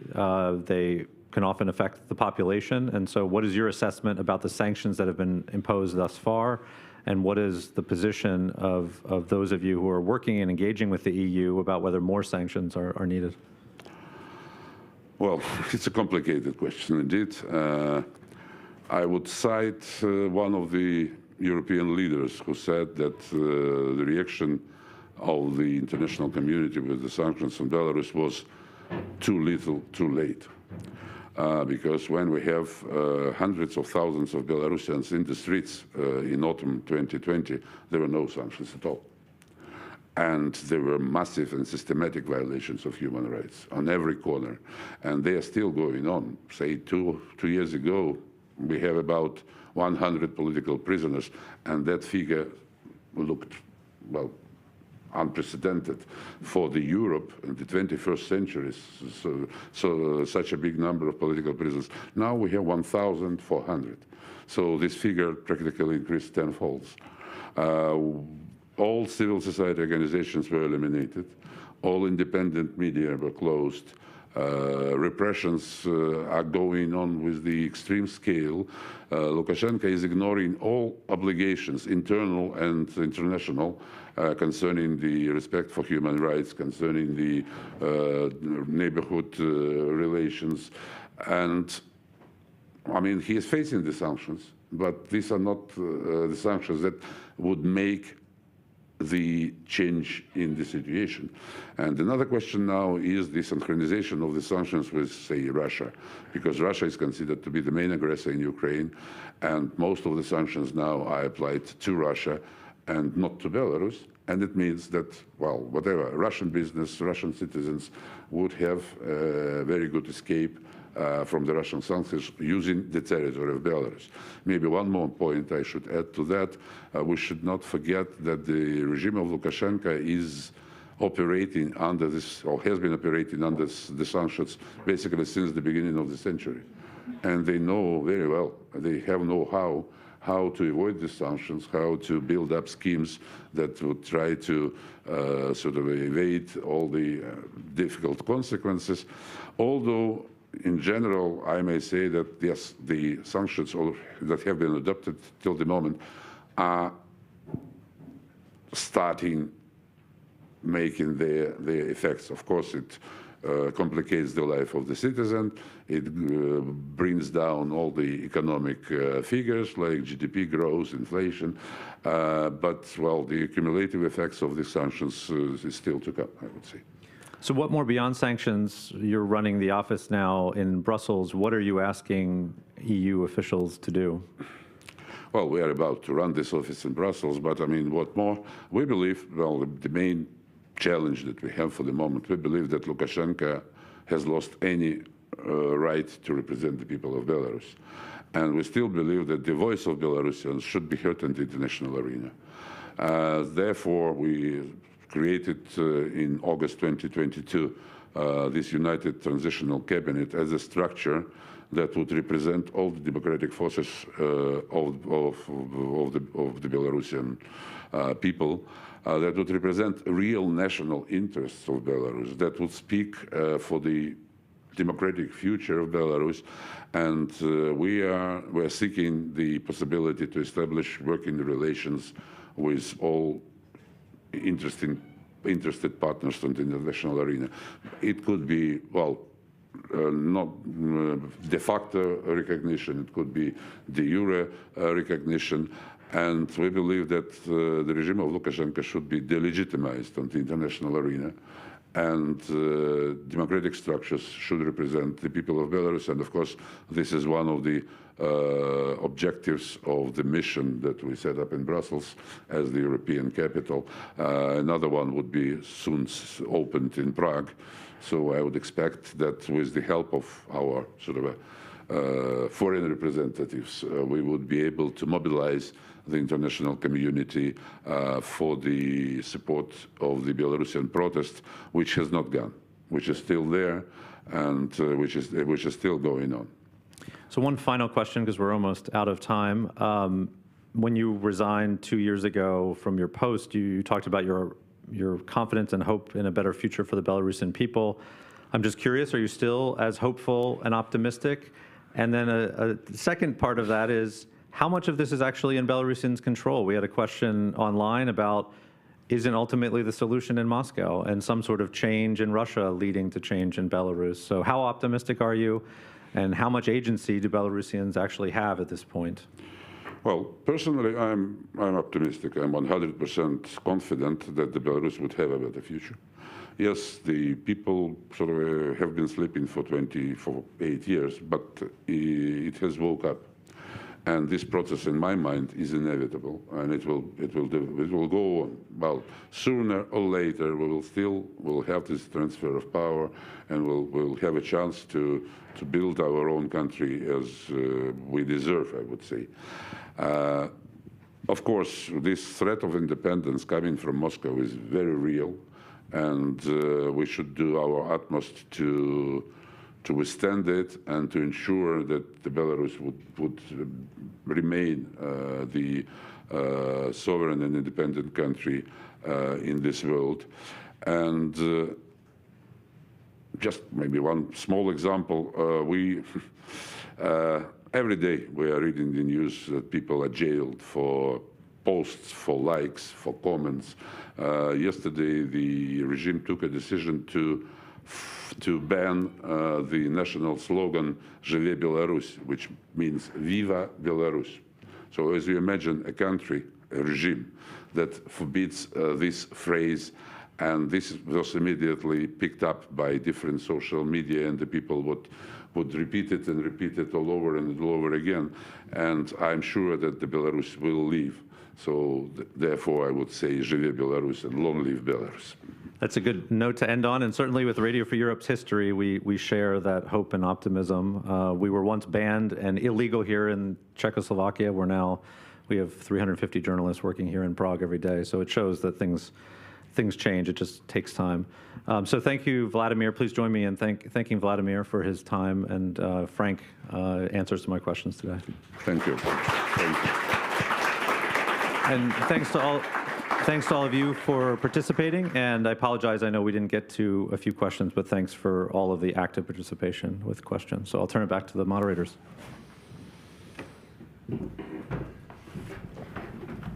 Thank you very much for another European chat and for this great insight in what's happening actually in Belarus. And I would like to remind you that Belarus was a member of the Eastern Partnership, and the Eastern Partnership was established here in Prague in 2009. So we should bear in mind that maybe Eastern Partnership is one of the key topics that the Czech Republic should work on, and to help Belarus to get on European board again, let's say. So thank you very much for discussion. Thank you very much for your attention. Now it's time for a coffee break. The coffee break is served, as you already know, downstairs. We will be back here at 2:45, so we have 15 minutes break. Here in the main hall, the discussion will be on repowering the EU, on the right to a cleaner, autonomous and resilient EU. And in the brown hall, you can join the roundtable in case you were invited and you registered for that, which will be focusing on the trust in the EU in times of crisis. And now enjoy your coffee break, please.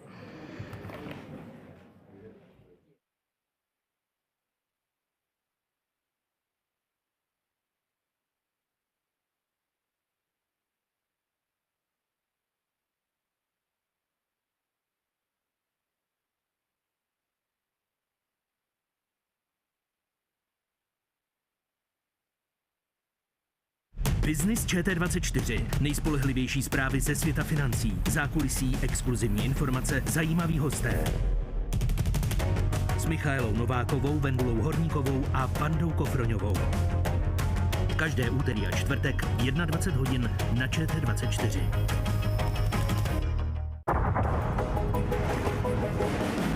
Od atomu ke hvězdám, od buňky k mozku, od myšlenky ke splněným snům. Vítejte v Hyde Parku civilizace ve světě vědy a otázek současné společnosti. Ptejte se významných vědců a osobností naší civilizace, protože stejně jako oni, i my hledáme odpovědi.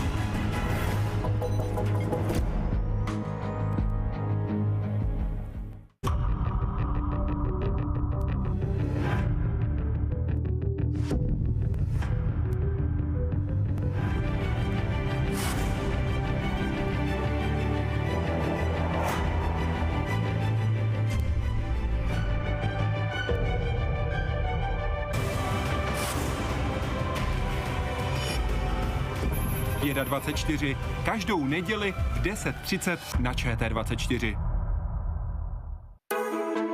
Web ČT24. Mějte celý svět jako na dlani. Nejnovější zprávy, nejlepší videa, dostupné ve vašem mobilu, tabletu nebo v počítači. Buďte v obraze 24 hodin denně, ať jste kdekoliv.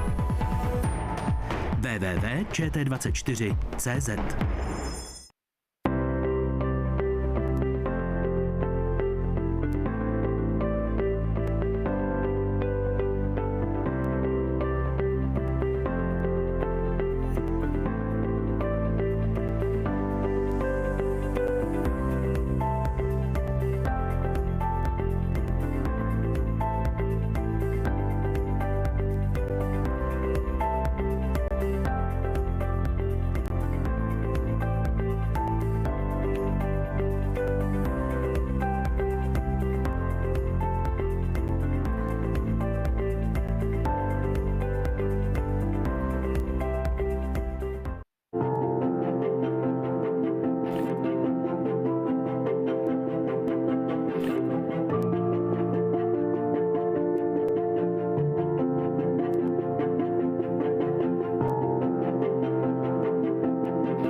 Vaše sny jsou na dosah.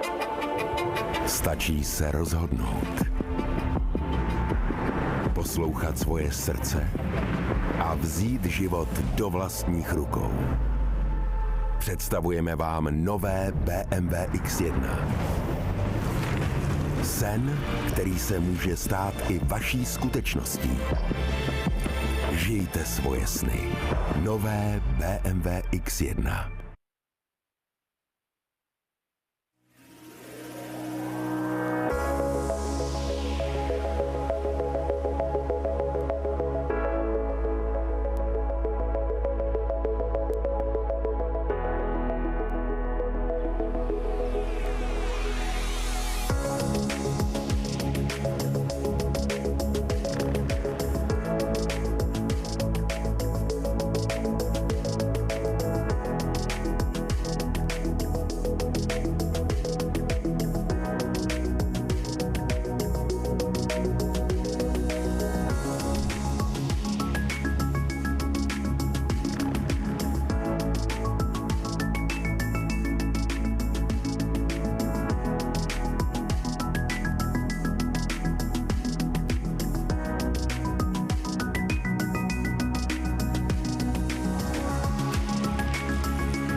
Good afternoon, ladies and gentlemen. Welcome back in the Golden Hall of the Liechtenstein Palace. I hope you enjoyed your short coffee break and you are ready for another set of discussions. Right now, the session that is ahead of us will be very important because throughout the day we were talking a lot about the crisis, about the current crisis, about the high inflation, about the problems with deliveries of energy, and actually one of the answers, one of the solutions, it's actually accelerating the decarbonization process. And as you probably know, the European Union published the so-called Repower EU package. So the package that is accelerating the Green Deal, accelerating the commitment of the EU, and setting more ambitious targets to reach a more cleaner, autonomous and resilient EU. I'm very glad that we can welcome here another set of speakers. I would like to introduce you the moderator of this panel discussion. This debate will be moderated by Magda Jakubowska, who is active at Visegrad Insight. Visegrad Insight is among the partners of the Prague European Summit, and Ms. Jakubowska is also vice president at Respublika Foundation, the foundation that established Visegrad Insight. I hope I'm saying that correctly. Thank you very much. Just me only remind you the key partners of this summit. This summit is organized by European Institute for European Policy and Institute of International Relations in Prague. The main institutional partners are the Office of the Government of the Czech Republic, representation of the European Commission in the Czech Republic, European Investment Bank, Hans Seidel Stiftung, and City of Prague. And regarding other partners, important partners, I have to mention Stratos Auto, who has been active on the Czech market for more than 28 years, and it's our main, most important partner, and EIT Urban Mobility. Let me also mention that general media partner of this event is the Czech television, the Czech public broadcaster. And I think it's now time to start the discussion, so I would like to invite Ms. Jakubowska and speakers to join me here on the stage to take their seats, and I will just pass the floor to my colleague Magda to start this panel discussion. Thank you. Hello. Welcome everyone to this discussion about Repower EU. I'm joined by Joanna Flisowska and Václav Wislows, right? Good. I finally made it. Joanna is an expert on climate and energy policies. She's now working with the Reform Institute in Warsaw, in Poland. Earlier on, her career was connected mostly with Greenpeace and some other organizations that previously with the European Commission. So this is mostly this. With Václav. Václav has a very interesting affiliation. He is working with Coin. Coin is a fintech, but energy connected. If you want to have a look of the details, please do. I'm not really it's not that easy for me to understand things like this, but I think that most importantly, Václav is also a think tanker, a person that is working with Ampere think tank, Ampere Institute. No, it's not an institute. Ampere Group. Ampere Group, okay. So This was the introductory report. Please remember that we have the Slido, and you can ask questions directly. They will appear here in the tablet, so I'll see them, and I can direct them to my panelists. We gathered here to talk about Repower EU, making EU more independent in terms of energy, but very kind of fast and ambitious. I mean, the aims of this program are very ambitious and really push us to make changes very, very fast. We've been for the whole day today and yesterday we were talking about this. I won't be mentioning all those aims, but I want to ask you how much this is possible for Central Europe to get to those aims, and how much we really need it, we as younger generation. Joanna. Yes, can you hear me? Okay, perfect.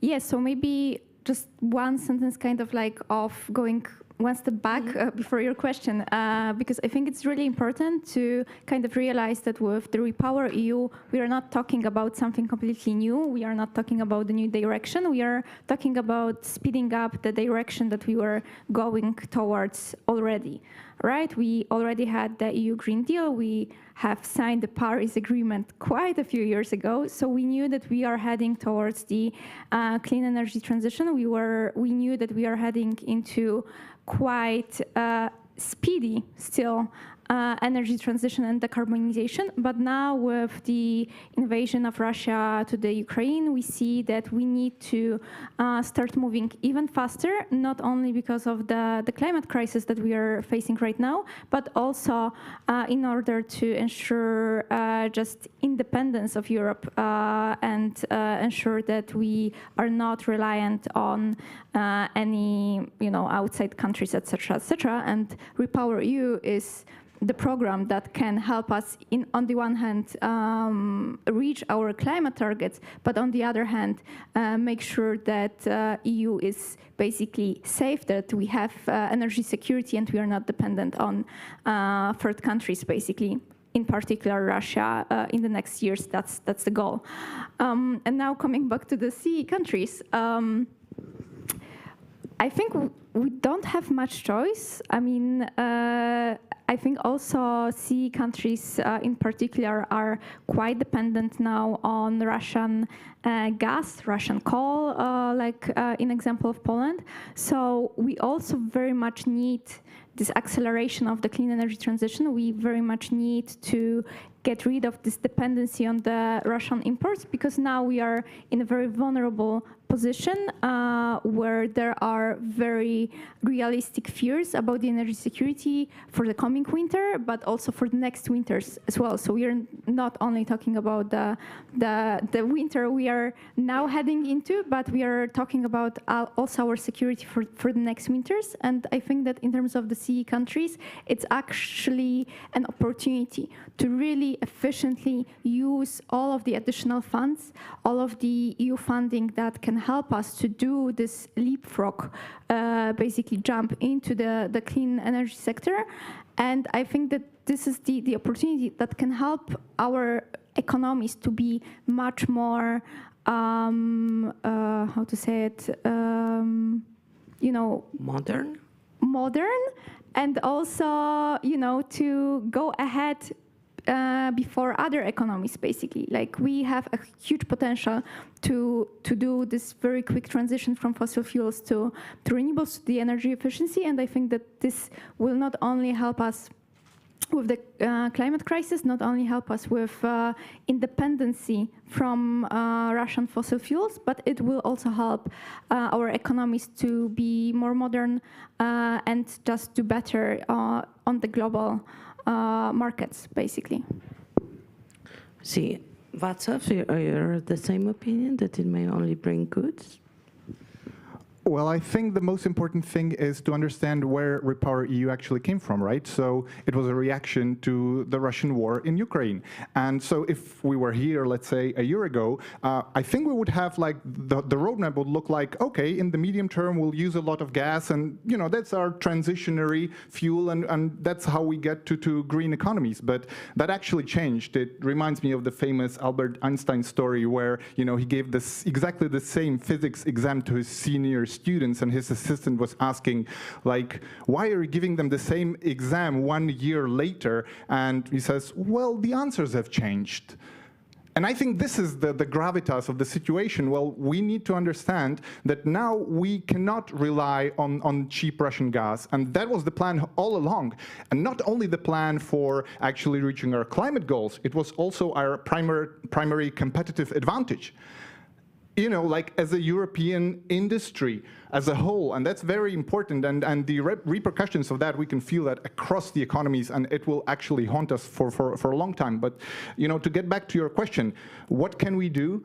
I think, well, we need to start doing our homework. And actually, I'm very happy, like we are in this beautiful city of Prague, and in the last 4 years here, you know, there has been a lot of changes in this direction, and I think two projects that are on track to being realized are very interesting to showcase how we can actually achieve what we're talking about. And one of them is actually using wastewater to provide district heating for hundreds of thousands of people, of homes. That is an enormous undertaking which is using a resource that we already have here. So what does it mean? We do not need to pay for fossil fuels. We do not need to emit emissions. We do not need, you know, to be reliant on some questionable foreign partners. We give jobs to local people, etc., etc. And so I'm very happy with this. And also there is the biogas station which should be incinerating, which should be using municipal waste to create biogas and biomethane. And this is another project, you know, that can decrease our reliance on imported fossil fuels. So as you mentioned, I come from the Ampere think tank, and one of the important concepts that we came up with after the invasion is actually the concept of a security footprint. And so what does this concept mean? Wait, with the solutions and the ideas, we'll talk in a second. I still wanted to mention, before we get the solutions, challenges we are ahead. Because, okay, the numbers are there. It is doable. It might be hard, okay. We may need to, you know, work a little bit harder, but we can do it. But what are the challenges? Why it may not happen? Where are the obstacles? Because I know you mentioned a lot the question of legislations and slowdown in that sense. Then we will go to solutions. I promise. Yeah, so I think that like the main challenge now is the political commitment and political will to actually implement those ambitious plans that we have to really implement the Repower plan. Because for now, these are just proposals from the European Commission. It still has to be agreed by the European Council, by the member states. But then the really hard work begins to actually translate it into the national strategies, translate it into national legislation, and to remove all of the barriers that so far were hindering the development of renewables and energy efficiency measures, energy savings in different countries. So, for example, I can also refer to example of Poland, where for the past years we had basically a complete blockage of the development of onshore wind. And these are the examples of the things that need to be changed. We need to have this political will to not only unblock the blockages that we have, the barriers, but also to ensure that the legislation, that the national strategies are actually helping to accelerate these transitions. So that's for sure the main important point. And then the second point will be the money, of course, there's gonna be a lot of funds coming from the EU for this exact purpose, but we also need to mobilize private funding that would also go in line with this direction. And thirdly, I would say in terms of the risks that I see, is also coming back a little bit to this point of the commitment, to make sure that we do not get distracted on the way from this, that if there is any sort of calming down on the markets now, when it comes to the price of gas, we are not yet fully cut off Russian gas, etc., that it does not kind of calm us down to get back to the old ways, because we have this habit, I think, as human beings, basically, to stick to the status quo and to rely on old ways as long as we can. And in this case, we just cannot do this, both in order to truly ensure the energy security and truly serve the interests of the people. Because let's remember that this energy transition is good not only for the climate, not only for the energy security, but it's also gonna be good in the end for our pockets, for our health, etc., etc. So, yeah. And from the point of view of business, what possible obstacles you see? I don't know, technology transfers, I don't know, deliveries. What? Okay, so the way I see it, or that we see it, is first is definitely legislation. So here in Czechia, we are so far behind on any legislation regarding to the energy markets. Hopefully it seems there is some traction now there, but a lot of lobbies, interests, etc. So this is a huge factor. Second thing is capacity. So you have hundreds of startups with breakthrough technologies, and that's all great, and we need those, and that's important. But then we need to take those technologies and actually scale them on an industrial level. And this is going to be the actual undertaking of engineers, of our ingenuity, that will be really hard, much harder than coming up with a prototype. So this is number two. Number three, knowledge sharing. I think we need to understand that this is not a competition where we are one against the other. We need to pool our resources and knowledge together, companies and governments alike. People are asking all around me now, how can they save, what can they do, apartment building owners, etc. But there is just little in terms of actual being able to get to a reliable information source. And the fourth one is, I think, political. We need a national dialogue. We need to make this a priority to involve the people and the companies, to kind of make it like, okay, we're in this together. This is our mobilization. This is how we are going to tackle this together for the benefit of everybody. That was my other question, how to convince people, because to be honest, in that sense, many depends on us. May I? I think it's very important that the government leads by example. And we don't see that, right? At least for Czechia, if I speak, right? If we look, for instance, at governmental buildings, they are an F or a G on insulation. It's tragic, and there are no real plans to do anything about that.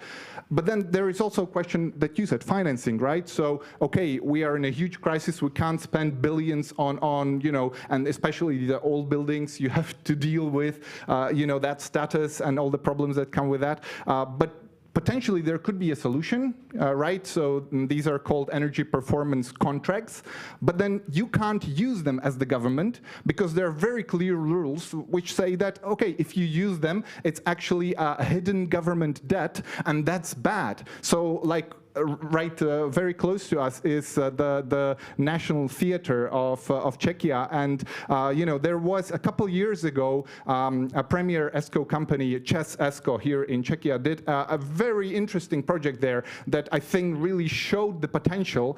But then the director of the Czech National Theatre had to face charges because he signed it. The project, which was fine, it saved a lot of money, but just because it's hidden debt financing. So I think this is another thing we can do, because this EPC projects, basically you don't need the money because banks provide the financing and business provides the know-how. Yeah, but maybe just to also add to this question, I mean, I think that all of the polls that are showing like what people actually want show clearly that European citizens are very much in favor of the renewable energy. They are very much in favor of the energy transition, of the energy efficiency, etc., etc. But on the day-to-day basis, they need to be told what is the actual reality around us, what is the truth, because we often forget about how much subsidies goes into the fossil fuel infrastructure, into maintaining fossil fuels directly, not mentioning of all of the hidden costs like health costs linked to the pollution, to the environmental destruction, etc., etc. And because we are already used to it, because we don't hear the numbers, we forget. And then suddenly when we are talking about renewable investments, when we are talking about the energy efficiency investments, it all sounds like, oh my gosh, it's gonna cost so much. Why should we spend the money? But we don't realize that actually much more money is going into fossil fuels, and it's going into imports as well. So we are actually sending money out of the EU instead of investing in the EU. And this is, again, another argument to kind of get people on board, but because on the one hand, it's helping transition to the direction that people are actually supporting. On the other hand, it is a huge opportunity to invest in production also inside of the EU. For example, heat pump factories, renewable energy elements, factories, etc., etc. There's a huge potential into bringing the production of this energy transition that we want to see inside EU, making new jobs and helping the people. Yeah. So quickly, to sum up, our session is really powering. How to keep this mobilization, and what are the recommendations from you to make it happen? That we are really meeting the requirements. I don't know if I should call it requirements, but yeah. Yeah, I mean, I think that we just need to make sure that there is political commitment. We need to be, watchdogging our politicians, our decision makers, to make sure that they are not only committing, but they are actually delivering what they committed to. We need to make sure that there is no kind of going back and slacking on the way. And in this regards, civil society has a huge role to play, but let's also remember that we need to both push, but we also need a push from the private sector equally as well, because they are also the ones that can demand the implementation. But on the other hand, we also need to push the private sector to decarbonize as well as soon as possible, and they are part of that solution. What's up? Solutions. Yeah. I think the most important thing is kind of to get traction with the people, because like the government cannot do it alone. We need to include the people, and how do we do that? Well, if my neighbor is doing solar and doing heat pump and everything, then I'm gonna do that as well. If it's the norm, if I see that he's saving a lot of money, etc., I would want to do that as well. A big potential here to unlock is in energy communities, which is a new concept. It's not actually even finalized in Czech law, but hopefully soon. And I see actually big potential there to onboard hundreds, maybe thousands of apartment buildings and municipalities, on this concept, because they see the potential. And we need to give them the tools and not to stop them from doing that. Okay, we have a few questions from the audience. Some touch upon what we already spoke about, some more new, but interesting one was about the EU funds and how much our capacity to absorb the EU funds in C may be a challenge to changes. Yeah, I would say this is definitely one of the challenges, to make sure that we are actually absorbing the funds. And I'm not sure how the situation is right now in Czech Republic, but definitely in Poland, it is going to be a huge challenge to even get those funds in the first place, like the right to use them. So that's our big challenge right now. But on the other hand, it's also, one thing is the kind of absorption of getting the funds, but the other thing is also about using them right, because I would say that our countries, CE countries, have a long history of getting the funds and then using them not in the way that they were envisioned for. So, for example, when it comes to the funds that, like the money from the ETS system, so the CO2 prices, the money from the CO2 sale permits goes to the national budgets, and it was supposed to serve the energy transition, speeding up the investments in the clean energy.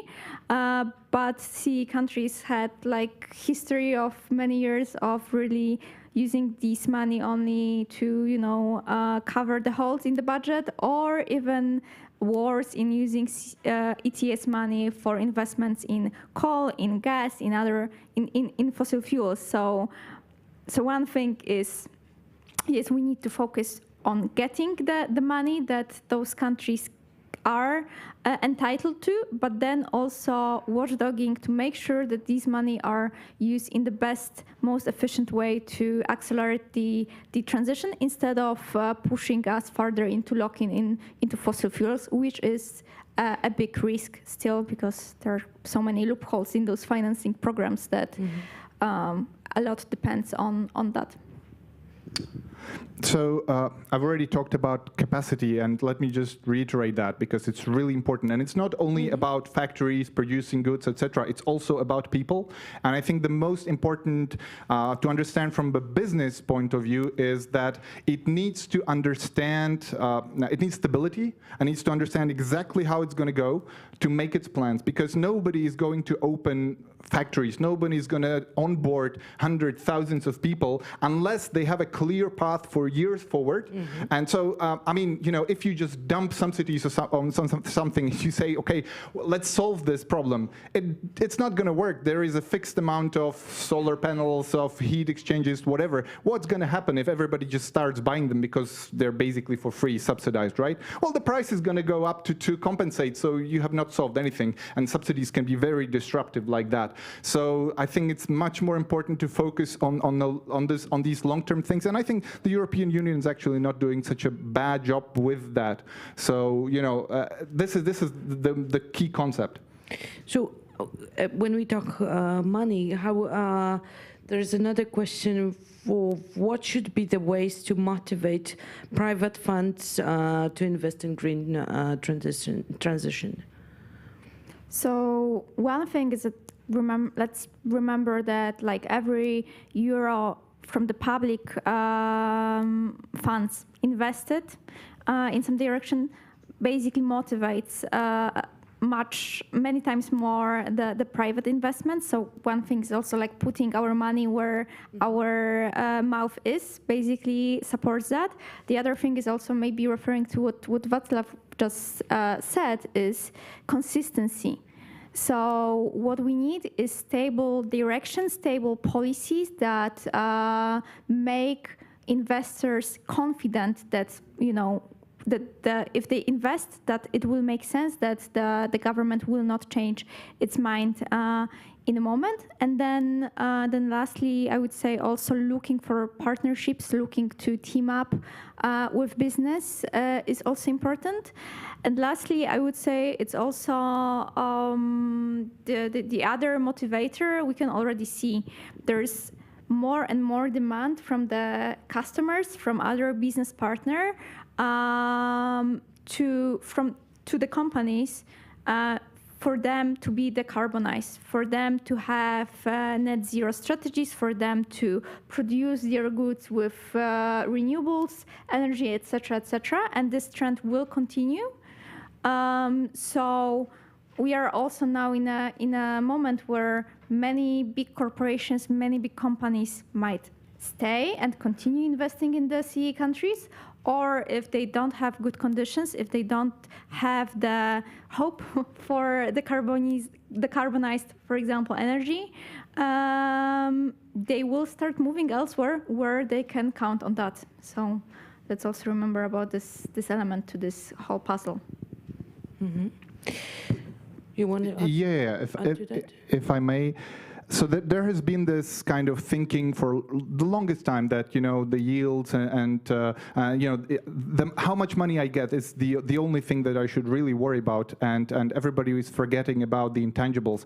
And I think this is not correct, because like on a devastated planet, all your money are not going to do anything. So you need to understand that you know, with money also comes responsibility, and also that you know, by actually doing something which has a positive externality, we call that as economists, actually is improving the lives of us all. So, you know, for example, if there are less cars in the city, or, okay, at least if there are less gas cars, then, you know, we're going to breathe better.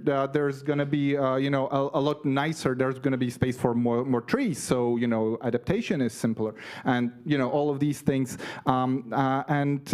So I think it's very important to understand that it's actually us who are shaping the planet. So, for instance, many of you or who are watching us online, you know, you are working for corporates, for governments, for somebody, and you know, in technical fields and on specialized positions, actually, you hold a lot of power. Like, if you come to your employer, if you come to somebody, we need to do more, they will actually have to listen to you. That's why they created a whole ESG departments. Like, they are afraid of your power. So don't you know, hesitate to actually ask, you know, for more responsibility, for better governance. You know, the world's going to thank you for it. So true. Okay, I have two big ones. One is in China.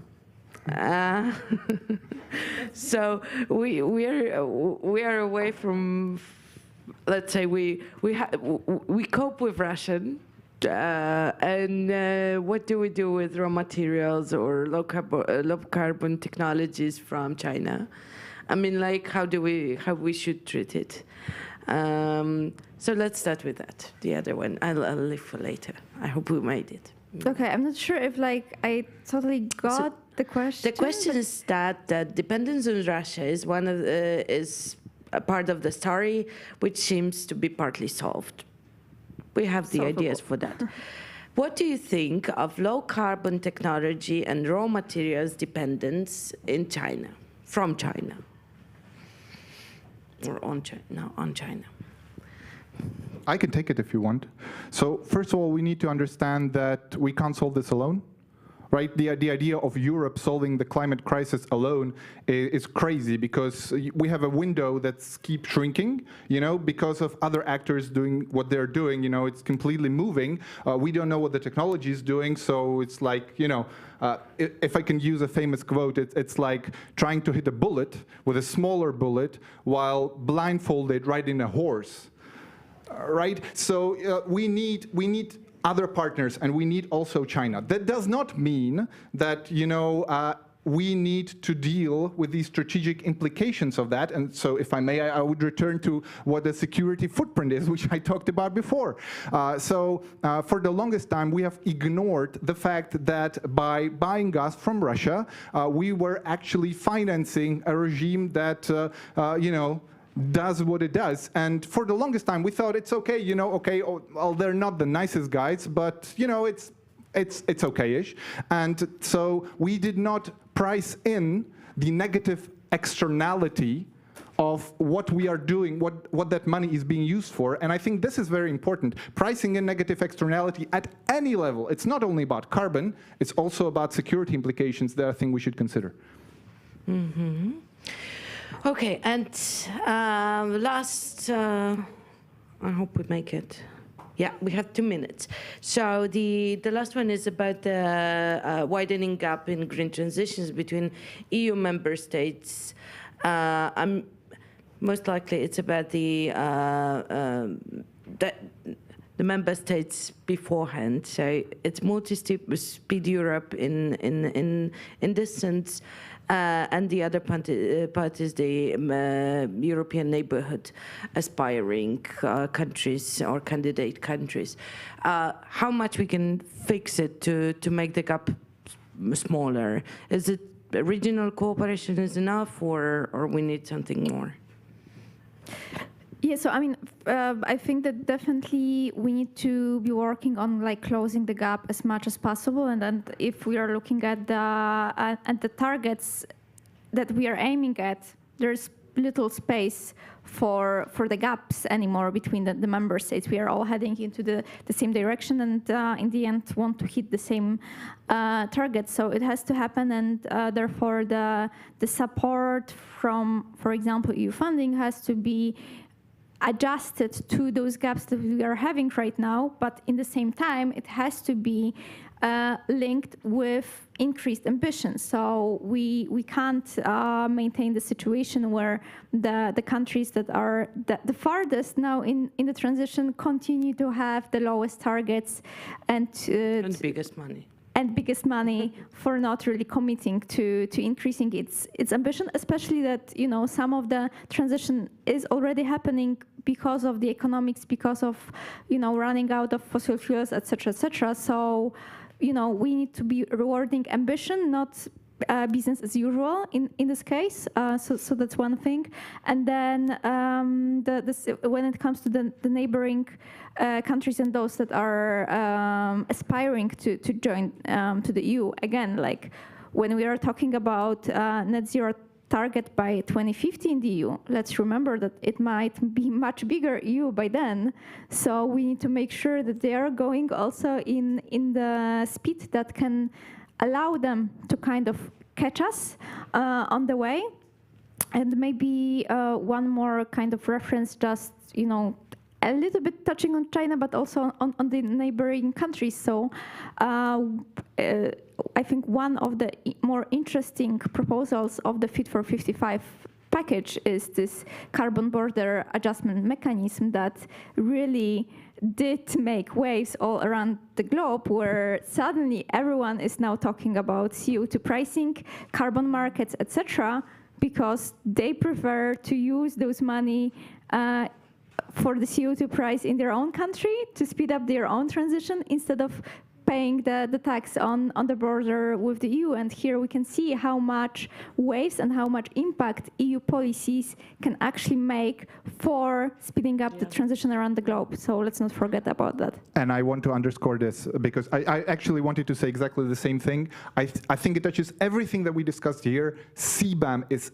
absolutely critical. And if we're hitting the gas on renewables, I think we need to hit the gas on CBAM as well. This is my personal opinion. I think it solves some of the concerns that countries such as Poland, such as Hungary, Romania, etc. have. And I think this is very important to actually, you know, say that we're listening to you and we're implementing things. It touches on the China issue, and you know, it actually touches on the we can't do it alone. So okay, we can't actually force you to do something that you don't want to do, but if you want to play on our turf, you know, you have to play by our rules, and that means you know, paying for the carbon. So I think this is the most critical issue and the best takeaway. So maybe something to finish on. We can motivate others. Okay, so let's report, CBAM.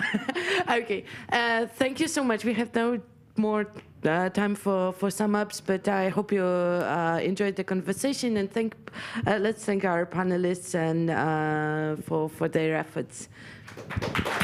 Thank you, Magda. Thank you.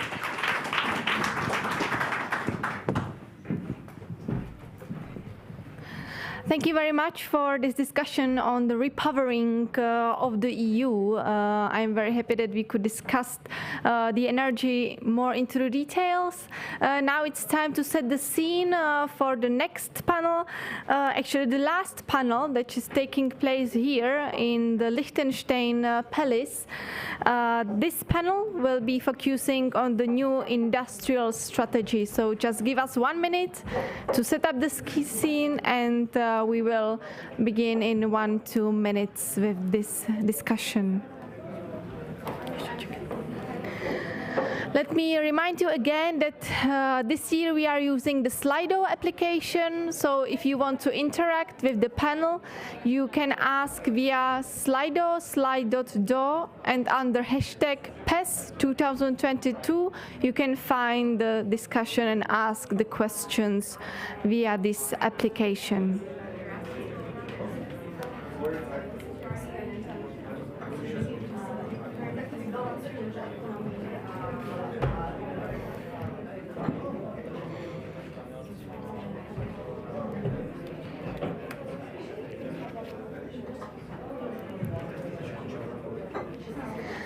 I can see that we are almost ready.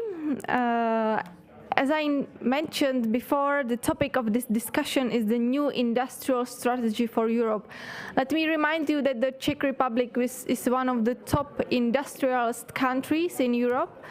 And of course, who else should discuss the future of competitiveness of European industry than the Czech Republic? And who else could provide platform for this discussion other than the Prague European Summit? So I think that we are ready. So I am very happy that this discussion on the new industrial strategy for Europe will be chaired by my colleague Eva Faltusová, who is external editor of Euractiv Czech Republic and also one of the FELF, the Future European Leaders Forum alumni. So you remember the young leaders who were joining the discussion a few hours ago. So Eva is also one of the alumni, so you can see that the network actually works here in Prague European Summit. So I would like to now ask Eva to join me here on the stage to take the seat, and I would also like to ask the panelists of this panel to take their seats so we can start with the debate. You can take whichever seat you want. And yeah, so I'm passing the floor to Eva to start our last panel discussion on the new industrial strategy for Europe. Thank you. Hello, can you hear me? So I would like to welcome you at the panel New Industrial Strategy for Europe. Can Europe emerge from the shadows of Washington and Beijing through the twin transformations? So as you know, this question is more than important to all of us, but I'm more than happy to have 3 experts just next to me. So first, I would like to present these speakers. So Petr Očko is the Deputy Minister for Digitalization and Innovation at the Ministry of Trade of the Czech Republic. And he also has been working very closely related to technology and industry sectors, and is also currently serving as a director of Czech Invest. Good afternoon. Invitation. Good afternoon, thank you. And we have also Martina Lyons, who is an Associate Program Officer in the Innovation and End-Use sectors at IRENA's Innovation and Technology Centers. And she focuses on pathways to decarbonize hard-to-abate industries and the role of critical materials. And last but not least, I'm very happy to have Georg Rikeles, who is an Associate Director at the European Policy Center. And before joining the EPC, he was serving as an advisor to Michel Barnier during Brexit negotiations. So I'm very happy to have with me these 3 experts, but I would like to also mention that you can participate in this discussion via Slido, and I would be more than happy to translate these questions to our speakers. So let me start with some general point and question to all of you in order to have your views. So as we all know, COVID affected all sectors and all economies in the world, and the EU's economy declined by 6.3%, and more than half of mid-caps reported fall in turnover. But now Europe faces another challenge of the war, energy crisis, but also is hit by double shock wave of war, economy, and monetary tightening. And as we know, the European Commission presented in March 2020 the new industrial strategy just a day before COVID happened. And this strategy leads industry into twin transformation towards climate neutrality and digital leadership. So I would like to ask, firstly, Mr. Oczko, what is the current state of play and how should EU deliver the twin transition in this fast-changing world? So thank you again for the invitation. Good afternoon. It's my great pleasure to be here. So as it was said, I'm as it was said, actually the digital guy. I'm not so much involved in a green transition, but of course both transitions go hand in hand. So I'm happy to be here to speak on this topic. First of all, maybe I would like to say and to comment on the actually the main topic of the panel. And I'm not sure if we can say that Europe is in the shadows of Beijing and Washington. I know it's a bit provocative, and there is some true in this, but on the other hand, I really believe that Europe is actually leading the way in many areas, including in actually my areas. I am responsible for digital economy, including, for example, artificial intelligence strategy. So I'm really happy that Europe is leading the way in a human-centric approach to artificial intelligence. So I think this is something where actually Europe can be, and I hope it will be, as it was in many cases before, the trendsetter and the rule setter for the future. Also in Green Deal, actually Europe is actually leading the world in what should be actually the new standard of green transition. Of course, it brings a lot of difficulties on the way. Actually, I was listening a bit to a previous panel. It's definitely not easy, but I think Europe is doing a lot in this. Definitely, actually, the two main ways how to actually change the framework for digital and green transition is regulation and some support mechanisms that were also discussed in the previous panel. And I really believe that there is a lot of things happening now on the EU level. Maybe we will speak later on some digital legislation that is on the table. Actually, in all the member states, we now implement the activities under the Next Generation Fund, especially the Recovery and Resilience Facility.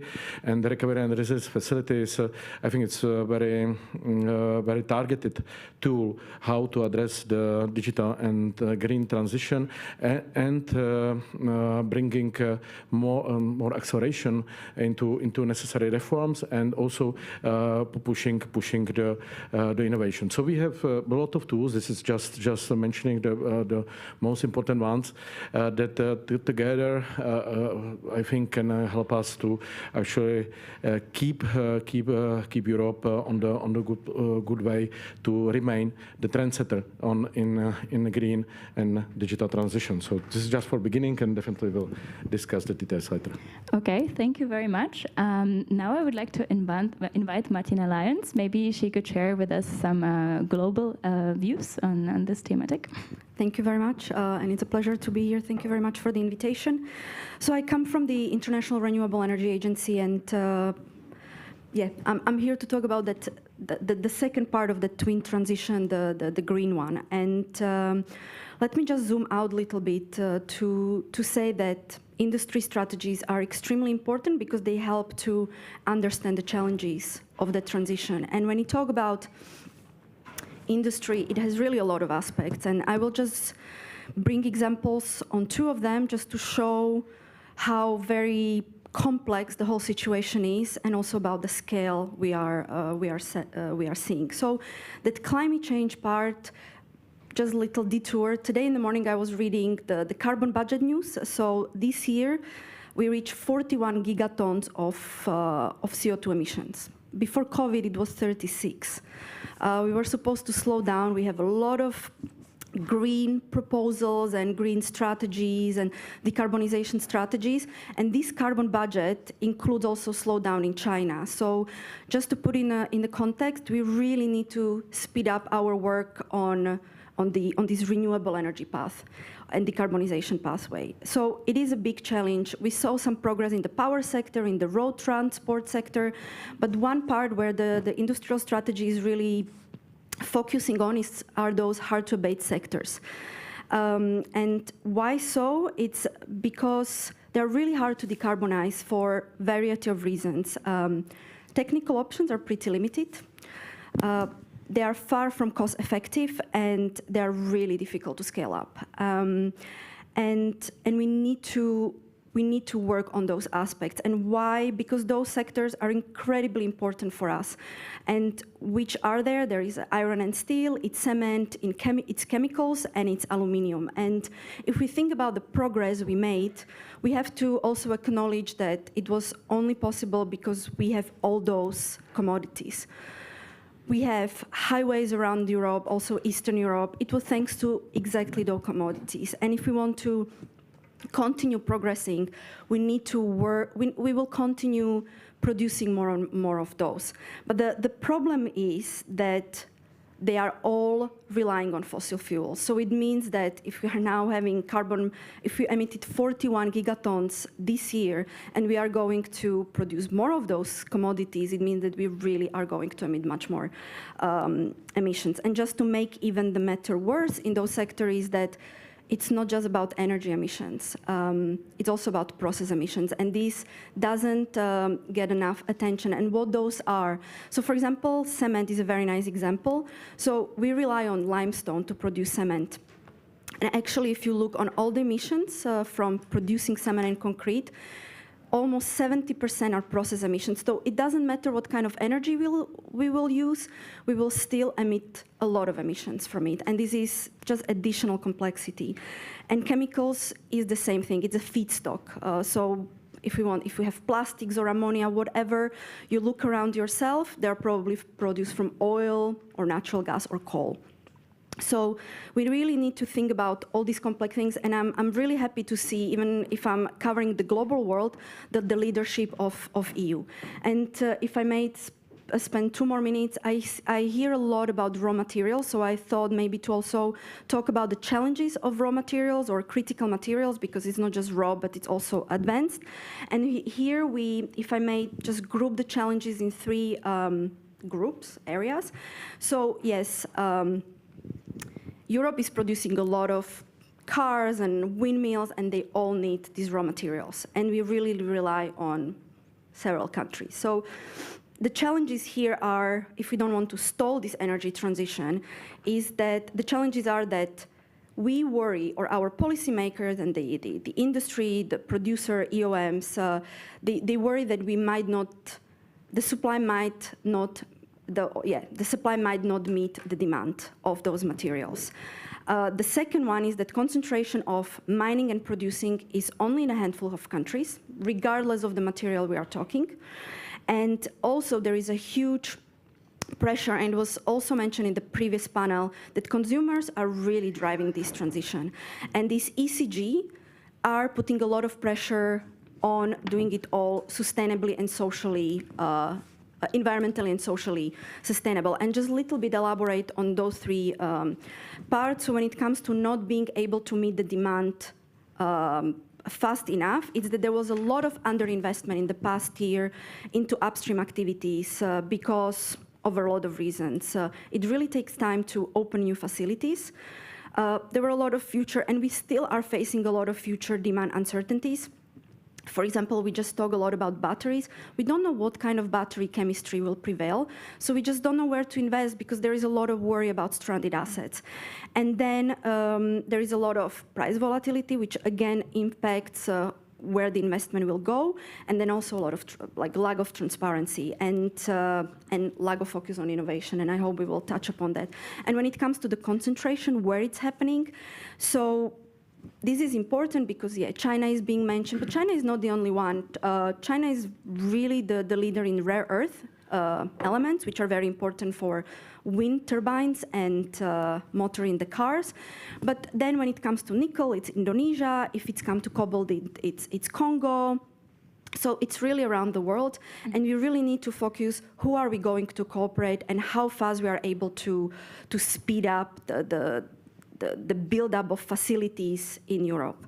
So yeah, just to map a lot of challenges and the leadership in Europe to tackle them.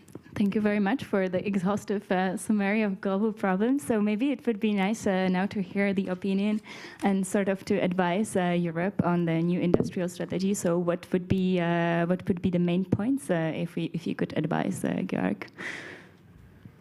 First of all, good afternoon, and it's a pleasure to be here. I don't know if I can provide any specific advice, but I could come with a sort of couple of reflections first to start off on indeed taking it back to the title of this session, which is, can we emerge from the shadow of China and the US through the twin transformations? And I think it's true, the twin transformations is the big societal economic mobilizing project now of Europe at the EU level. It's the program of the current Commission, of the current Parliament, the current manager. It's the heart of our policies. But I think what the question of this panel really points to is that we are in fact in a moment where it's no longer about the twin transitions only. Mm-hmm. We're going from 2 to 3 fundamental transitions. So we have the twin green and digital transition and associated social challenges, but I think there's also very much now a new paradigm of economic security that we need to respond to. I think we need to move towards, we see it as a consequence of the pandemic, of the consequence of the war, we're in a wartime economy, move to a logic of securitizing economic structures. And that is a fundamental challenge. That is almost as transformational, I think, as the green and digital challenges. I think this comes obviously from a changing and very difficult geopolitical and geoeconomic situation. The big picture is a move from a world where we thought the system was rules-based to a system which is power-based. It's not only about Russia, it's also about China. I think the rise of China very clearly as on an international alternative illiberal value base is fundamentally challenging us and will continue to do so. And I think, I'm afraid, we are in an age of confrontation also in economic terms, and this is going to be very, very precarious for Europe in particular, given how exposed we are on a number of these issues that have already been mentioned. So has the EU anticipated this? Well, some will point to the debates about strategic autonomy and say, well, yes, we have been speaking about this. And I think, well, sort of seeing the silver lining or the positive side, maybe yes, indeed, open strategic autonomy is now a rather uncontroversial concept. It's sort of been boiled down to the idea that we do with others what we can, and we do for ourselves what we must. But I think it's also, we should be very frank and honest that we have taken a lot of time debating it. Mm-hmm. And it is not clear at all in the world where everybody is heading to some form of strategic autonomy that Europe will come out as a winner. And I think the current Zeitenwende, as the Germans have built it, of course, Germany is very much at the heart of the challenges today. They have realized that their energy policy was wrong, that their trade policy is a challenge, that the security and defense policy is difficult. But of course, this holds true for the whole of Europe. And I think,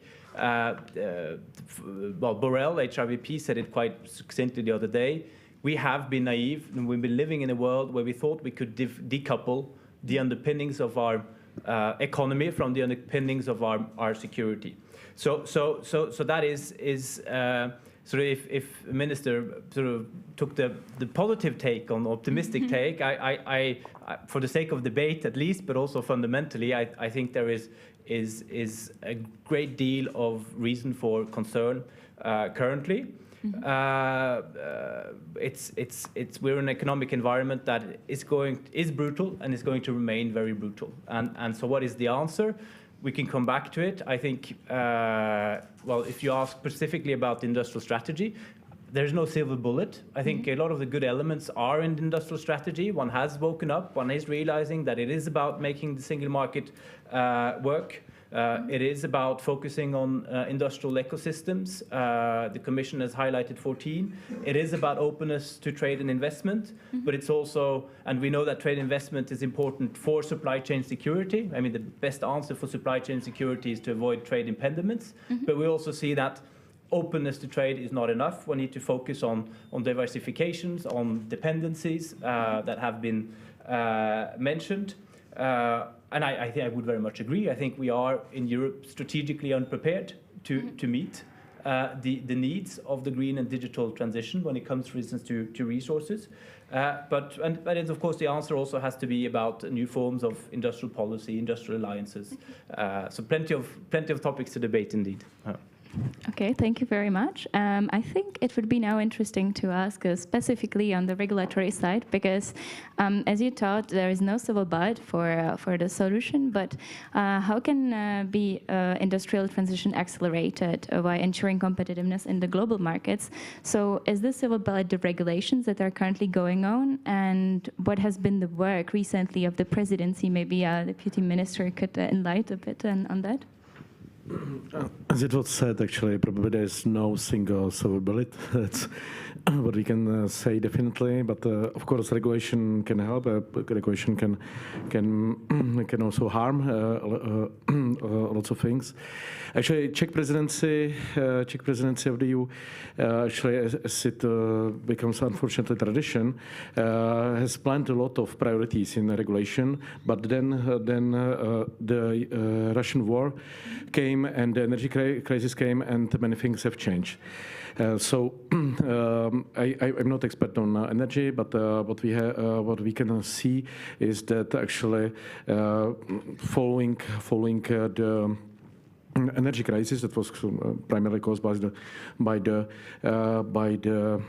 this unprecedented Russian war in Ukraine has accelerated a lot of things that we are now mentioning. I fully agree with the points related to resources, and we see now a much faster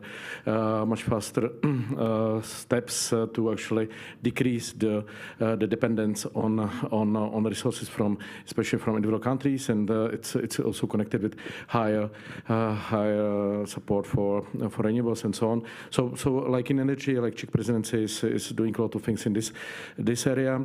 In digital agenda, actually, there's a lot of things happening generally. We have many important files on the table. I would definitely would like to mention Data Act. That is a very important file for actually using or sharing the industrial data to actually promote the innovation. And we have also Artificial Intelligence Act that is also a very important file that should actually promote the human-centric approach to artificial intelligence applications. And I would like also to mention CHIPS Act. And CHIPS Act is actually a sign of a new industrial strategy, and we'll see if we'll have more acts like CHIPS Act for different technologies or commodities. And CHIPS Act is a file that says that Europe wants to be more technologically sovereign. More technologically sovereign by increasing the investments, by increasing the investments into research, by multilateral cooperation. and this is something that we support very much. What is actually one topic of the Czech presidency, and this is actually it is very it will be interesting debate, because you have mentioned that open strategy autonomism. I don't know what term that you use is controversial. Controversial, I said. Yeah. Because this is kind of I would say this is one of the topics of the Czech presidency. So. We actually in Czech Republic is also historically very much supporting the relation with third countries that share the same democratic values. So one of the topics for us is actually making the transatlantic relation more strong. We are supporting the work of TTC, Trade and Technology Council, and actually this is not as all the member states see how we should go on. Actually, we see from some countries that actually we should be actually more focusing on actually. Investments here in the EU, and actually seeing US, for example, as competitor to Europe. And I don't know. I really think that in these difficult times, and we are in really difficult times that we did not experience for many years.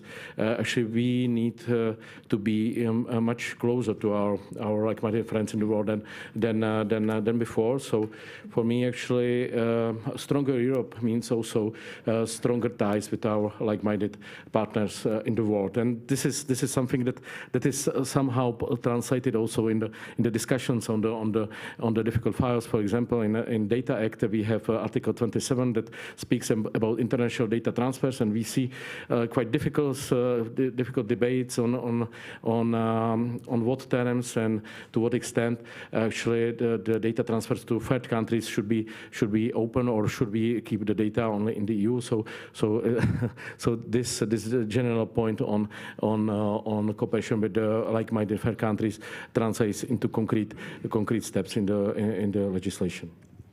Thank you very much. So maybe I would have a very quick question to Mr. Rikeles.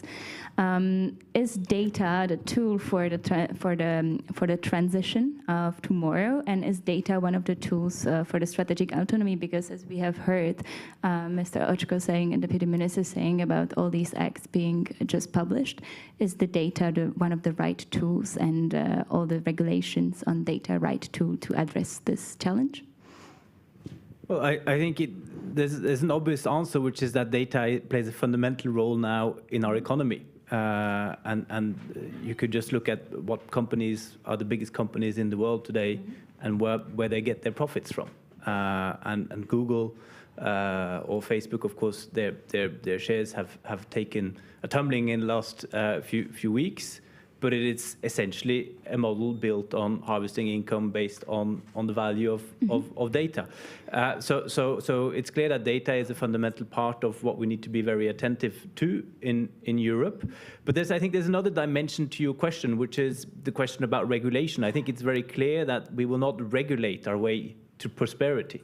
But that doesn't mean that it isn't right to regulate. We need to regulate when there are fundamental societal concerns at stake, when it comes to the integrity of, say, of our democracy, or when it comes to personal privacy and those kind of things. But it's not that agenda that will ensure our future prosperity. That's very clear. So then there's a sort of a second type of initiatives now that, the minister spoke about the CHIPS Act. I think it's a very good example of it, which is it carries the name of an act, but it's a fundamentally different piece of act, if you want, than the Digital Markets Act or the Digital Services Act. This is about the CHIPS Act. It's about trying to grab a bigger part in the world economy of semiconductors to ensure a certain degree of security of supply, ensure value chains, not be possibly subject to economic coercion, etc. So I think it's more those kind of initiatives, industrial initiatives, that are necessary for if the argument or the aim is prosperity. I think the CHIPS Act is a very interesting test case for Europe. I think the ambition is right to have it. But there are big questions whether it will work. I mean, one big question is precisely the international dimension. We can easily be pulled into a subsidy race where some of these big companies go subsidy shopping.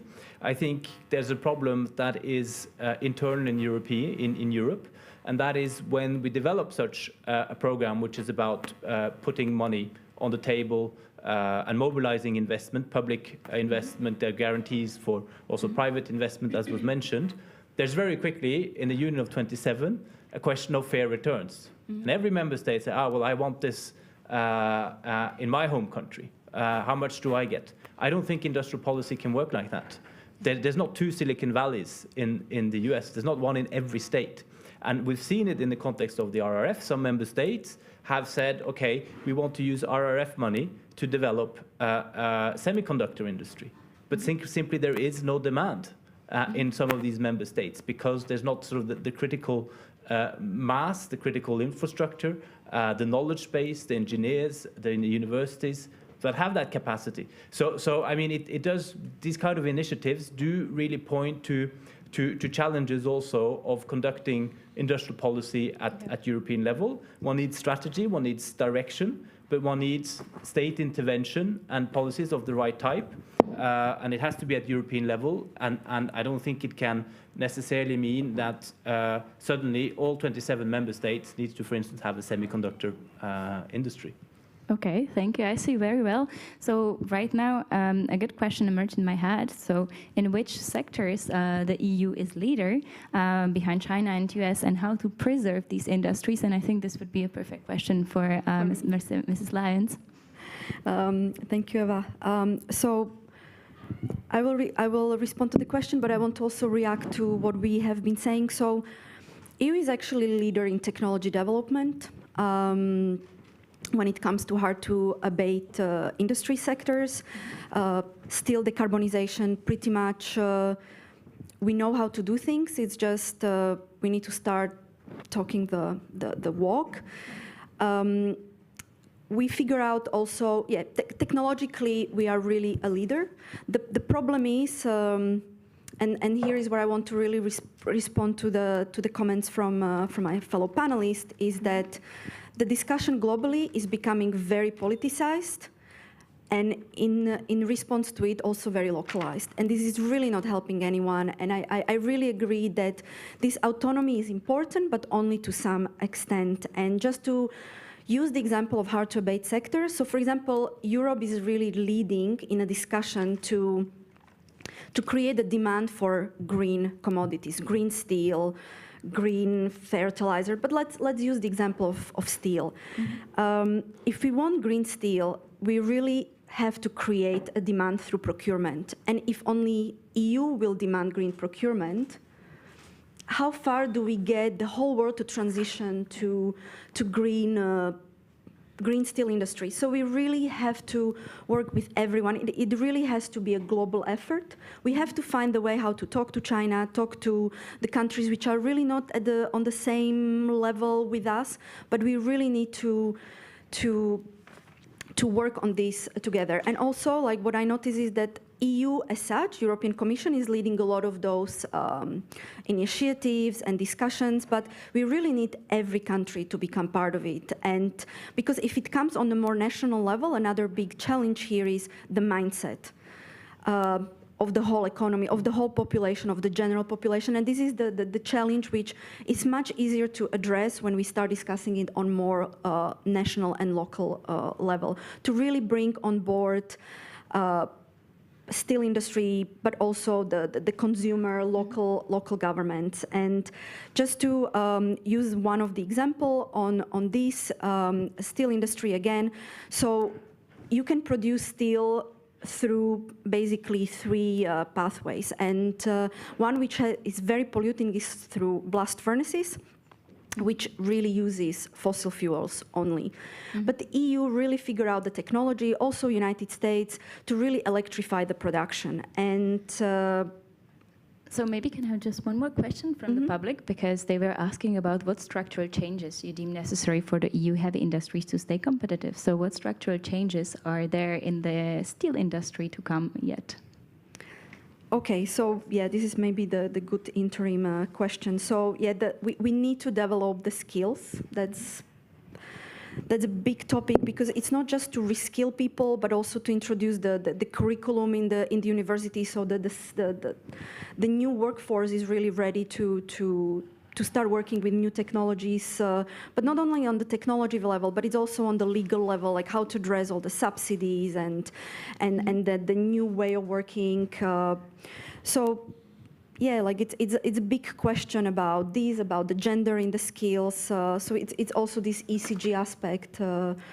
But yeah, there is no silver bullet. There is more questions than answers at this stage. So I think we need to work with everyone. We have to find the best practices around the world, whether good one or bad one, to learn from them and yeah, to build on that. Okay, thank you for your answer, and I hope public is also happy with the answer. So let's move to another sort of like part of the industrial strategy and the competitiveness. One of the most important part are mid-caps and innovation, and so that's why now I would like to ask Mr. Oczko about innovation. So how important is the role of innovation in this twin transition, and how you can foster financing for this sort of sectors? Yeah, the short question, not short question, but short answer is crucial. So, like for me, I'm also responsible for supporting innovation. So actually, support of innovation can help us with this twin transition. But generally, actually, it can help us answer all the other challenges. But what actually I can say about Europe? Actually, Europe is very good in research, but actually not so good in actually making research, actually putting it into the practice, having real products here in the EU. And that's where actually the US and also China in a very different way is much better than we are in the EU. We have, for many years, we have the best and most excellent and actually financially, actually the most extensive program for research in the world that is now called Horizon Europe, but previously Horizon 2020 and the framework programs before. But actually, many of research results are translated into real products in China or in the US or anywhere in the world. So this is I think a problem. We have to focus on that in the area of digital agenda. Actually, I'm very happy that for this period, actually on the EU level, the Commission has come with the proposal of Digital Europe program. That is a completely new program that did not exist before. And this program in digital agenda is focusing on deployment of technologies here in the EU. I think this is really important. And not only it is focusing on the technologies itself, but it's also focusing on skills and adoption. That is very, very important. So digital skills are one of the four main areas, together with the three technologies: artificial intelligence, high-performance computing, cybersecurity, and then skills. That is really important. So focusing on deployment, focusing on technology transfer, supporting startups, and this is actually we could discuss startups for another hour actually, but I very much like the term that was used in a different context, and it was mindset. But I think, why don't we have so many startups as in the US or Israel? The answer very much is mindset, and this is really difficult to change.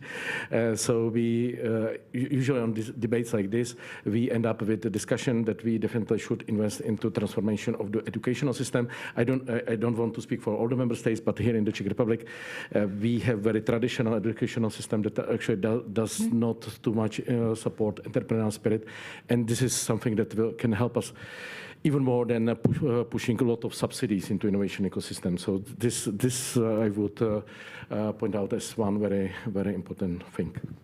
That's very interesting. So it's not about money. It's also about mindset. Wow, I'm surprised. So maybe it would be interesting to have also views of Mr. Igeles, because as we know, mid-caps are niche part of the economy, but are super important, and they recently had a certain decline in earnings. So it would be also interesting to see what is the view of the innovation within the mid-cap sector, and how to foster the mid-cap sector and the innovation sector separately. Yeah, no, I thought I could. Yeah, absolutely. I thought I could comment on two things: on indeed scale-ups or startups, and sort of the segments of European economy, but also sort of the openness debate. If I can come back to that very quickly, I think nobody disagrees with the idea that one should push for best practices and take up of best practices, and that, say, procurement, as was mentioned, of green steel should be pushed for everywhere. I think what is at stake, though, for Europe is to understand that we cannot be the ones that bank this change for the rest of the world. And of course, I would fully agree also that the partnership with the US is absolutely essential in the times we are today. But there again, we cannot be naive.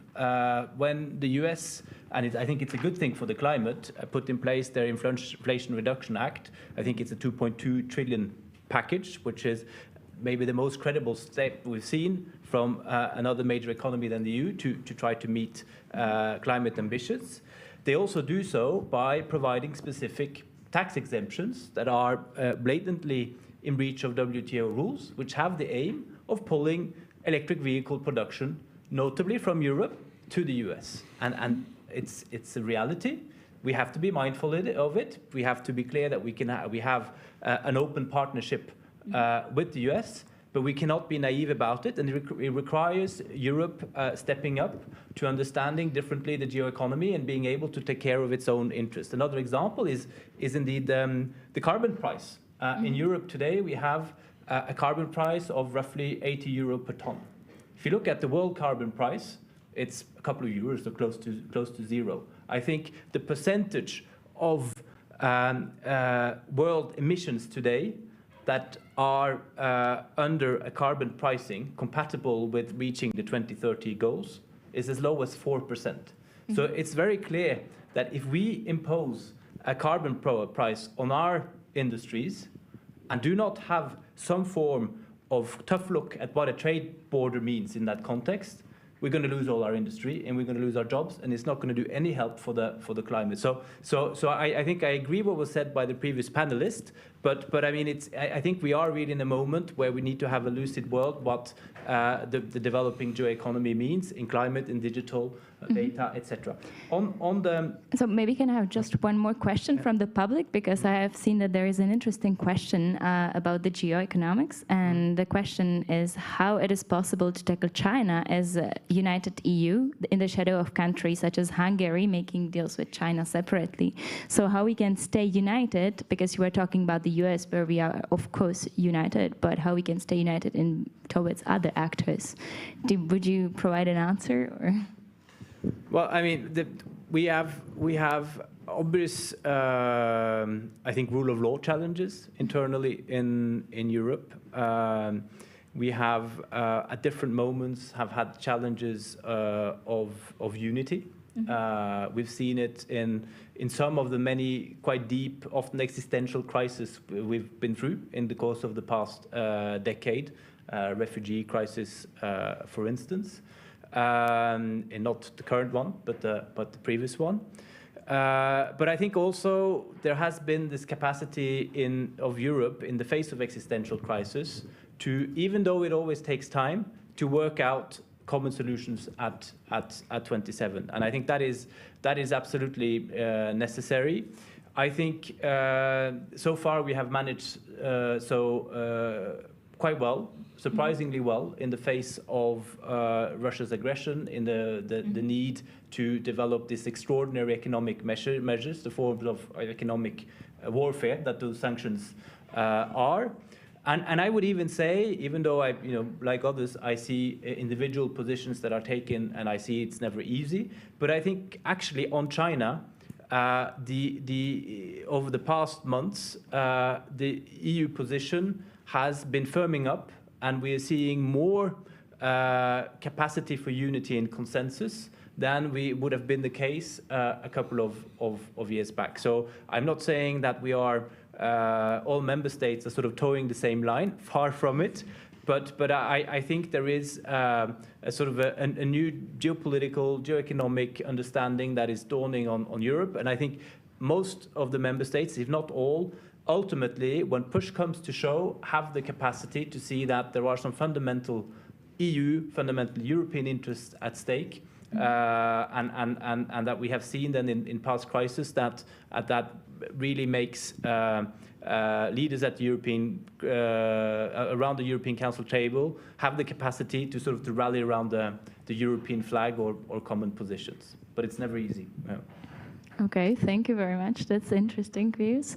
Maybe before jumping back to innovation and mid-caps, could you also provide some answer, Mr. Lyons, how can we stay united in face of China, and what would be the tool, or do you think it's too far? So coming from the international organization, I cannot really speak very strongly on that, but we do see from that umbrella overview a lot of topics of unity. Of course, there are competitiveness issues, but we still believe that looking for, even if it's a niche market, looking for collaboration and descaling these very strong job politics and politicization of everything, we see it as a more helpful than unhelpful, I think. But yeah, for me, and to speak on behalf of my organization, is a very difficult question to answer. I see, but I see that cooperation is, of course, key towards the transition in both ways. So as we have last 10 minutes of the panels, maybe it would be interesting to take some questions from the public. And another question a bit on digital agenda is the question on how is EU approach different from other international players on issues of digitalization, AI, etc. So whether there also we could see some cooperation or not really, and we have to really rise from the shadows of Beijing and the US. Yeah, that's a very good question. Actually, I can speak on the example of Artificial Intelligence Act that is now more or less we are coming to a consensus on the final text as a presidency, and hopefully we can have a final text before the end of this year. So artificial intelligence is a topic that is definitely completely differently tackled in different parts of the world. In China, actually, there's actually no regulation in the sense of protection of human rights, and actually we all know that actually China is pioneer in the thing that we really don't want to see in the EU, that we call social scoring, and. In the EU, we don't want it, so we actually try to regulate it in advance. But for example, in the US and now in the UK also, actually they do not take this approach. Actually, there's no heavy ex-ante regulation in place. There are some lighter orders from the state administration on this. There are some blueprints on how the applications of artificial intelligence should be or could be implemented or can work on the market. In the EU, we have an approach that we actually ex ante, we define so-called high-risk applications, the areas where we see the applications of artificial intelligence as potentially dangerous for consumers, for actually human rights. And we ex ante put in place compliance rules and certification mechanisms for the applications of artificial intelligence to be introduced to the market. So it is really a different approach. Actually, and as I was saying in the beginning, actually I like European approach in the sense that we are pioneers in like human-centric and fundamental rights protection regulation, and I really think that we need some regulation. The question that is often on the table, if this regulation will not kill the innovation. So then of course the US and UK way might be better, but of course the dangers of artificial intelligence applications in the UK and US will not be covered as well as in the EU. So there's a really big difference. We will see. Europe has chosen its way. We are almost in the final stage of the AI Act, but of course we need to strike the right balance between regulation and innovation. I see. So the EU is actually providing some sort of certainty by the regulation and also fostering some innovation. I see that we have last 5 minutes, if I'm not mistaken, right? Oh, okay, 3 minutes even. So maybe it would be nice if Mrs. Lyons could sort of provide a small conclusion. What could be the key enablers of the green part of the transition on the energy and on the industry side? And then we will jump for some conclusions also on the digital side. Thank you. So I would like to also frame it in the context of innovation, because it's very important, because it's one of the solution. And it actually links the regulation together. So when we usually talk about innovation, we think about technology, or at least this was how I was thinking about it for a very long time. But what we have been developing in our organization is more, we call it systemic innovation, and we basically look on technology innovation, and we realize that you can have the best technology in the world, and we can look on Europe, we can look on Japan, but if you don't have enabling environment, you will not create any benefits out of that fantastic technology. And we were looking on it, and we link together technology innovation, in terms of energy, it's generation, so solar panels or wind energy, and we look on enabling technology. So there you have storage, for example, but a huge part is actually digitalization, because we have all these distributed energy resources, and we are collecting a lot of data, and this needs to be fed into the grid. So digitalization is very important, but it's again just one piece of it's one piece of the picture, but then you need business models, so you can link those two things together and motivate both the producer, the consumers, and everybody along the supply chain. And then you need this market design and regulation. And if you link all of that together, you are actually in a very strong position to enable technology and advance faster. So this can be maybe one of the concluding recommendation as something positive, which is happening.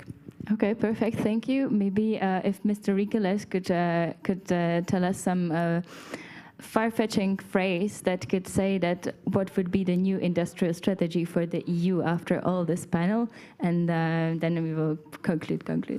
Well, I don't know if it can be summed up in a single phrase, but I think definitely that technology is the fundamental long-term determinant for both our prosperity and also for our security. And you can argue whether we're in a good spot or not. I don't think necessarily we are. I think we have a rich fabric of innovative companies in energy storage, in hydrogen, in green technologies. But in the current environment where money is starting to really be expensive, if the investment push stops, we're not going to have any leadership in this anymore. China is already very advanced, a core player in wind, in hydrogen, etc. Another element of this, which goes then over to the digital, we know we've had a 2 decades now productivity gap with the US, and there are different reasons for that. But one of the reasons is the take-up of technology, of digital technologies in particular. And this is not just about sort of the starting jumping on Zoom or Teams, as we all did during the pandemic. It's the take-up of advanced technologies where we are not in the spot we should be. And I think this ties back to one of the earlier questions you were asking, which is startups and mid-caps. I think we have a lot of focus at the European level on SMEs, and we say they're the backbone of the European economy, 99%, etc. And that is true, and it's also why then politicians speak to SME, because they speak to the many. But I think there's really a forgotten middle between the SMEs and the biggest companies, and it's the mid-caps that when it comes to jobs and growth, when it comes of take-up of advanced technologies, when it comes of capacity to innovate for the green transition, when it comes of the international role, sort of seeking out global niches, but also supply chain issues, are really at the hard edge of Europe's economy. So I think that is a focus that is missing today in the context also of the economic crisis today. And then finally, I agree very much with what the minister said about research excellence. I think we, in some areas, also are quite good at creating startups, but we're not good at scaling up. And a lot of what we do becomes nurseries for these companies going elsewhere. And so it doesn't assure technological leadership, jobs and growth long-term in Europe. And that's really about capital markets, having more depth and having the capacity to accompany European startups. But I think also there is a real role now for the public, and I will end with that. There's talk about a sovereignty fund at European level, the capacity to then for the EU to take equity stakes in key industries, in key ecosystems. I think that is probably something that is necessary and a direction to go. Okay, thank you very much. Thank you very much also for your questions from the public. I would like to again thank for your participation, and thank you for coming here. And I think it's the last panel, so I'm giving the floor for the closing remarks, and thank you very much for your participation and everything.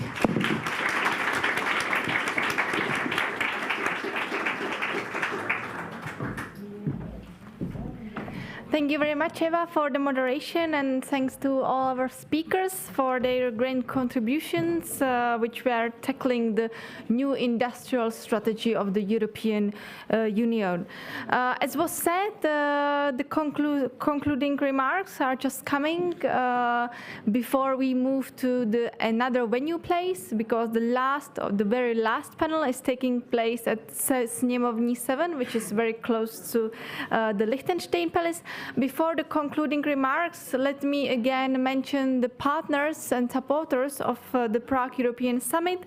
When it comes to institutional partners, I have to mention the Office of the Government of the Czech Republic, who provided us with this beautiful Liechtenstein Palace. I also have to mention the representation of the European Commission in the Czech Republic, the European Investment Bank, Hans Seidel Stiftung, City of Prague. When it comes to main partners, there is Stratos Auto and EIT Urban Mobility. General media partner was the Czech television. Main European media partners are EU Observer, Radio Free Europe, Hospodářské noviny. And among other partners, I have to mention the Prague Airport, the Academy of Performing Arts in Prague, Crystal Bohemia, Škoda Auto, Institut Frances Prague, also Euractiv, Vyšegrad Insight, Deník, and Any Global. We have also 12 partners who are very important to make the future European Leaders Forum happening. And it is Friedrich Ebert Stiftung and the International Association for the Exchange of Students for Technical Experience. And another supporters are the Netherlands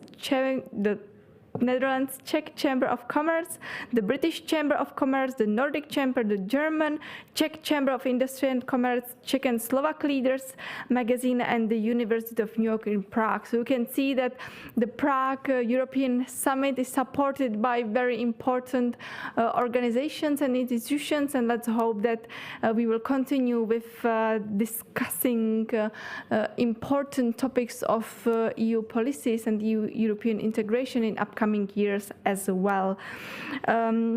I have to say that I followed all the panels and I learned a lot. I met many inspiring personalities, but it's not my task right now to make the concluding remarks. And I would like to ask the organizers who are standing behind this wonderful event to join me here on the stage.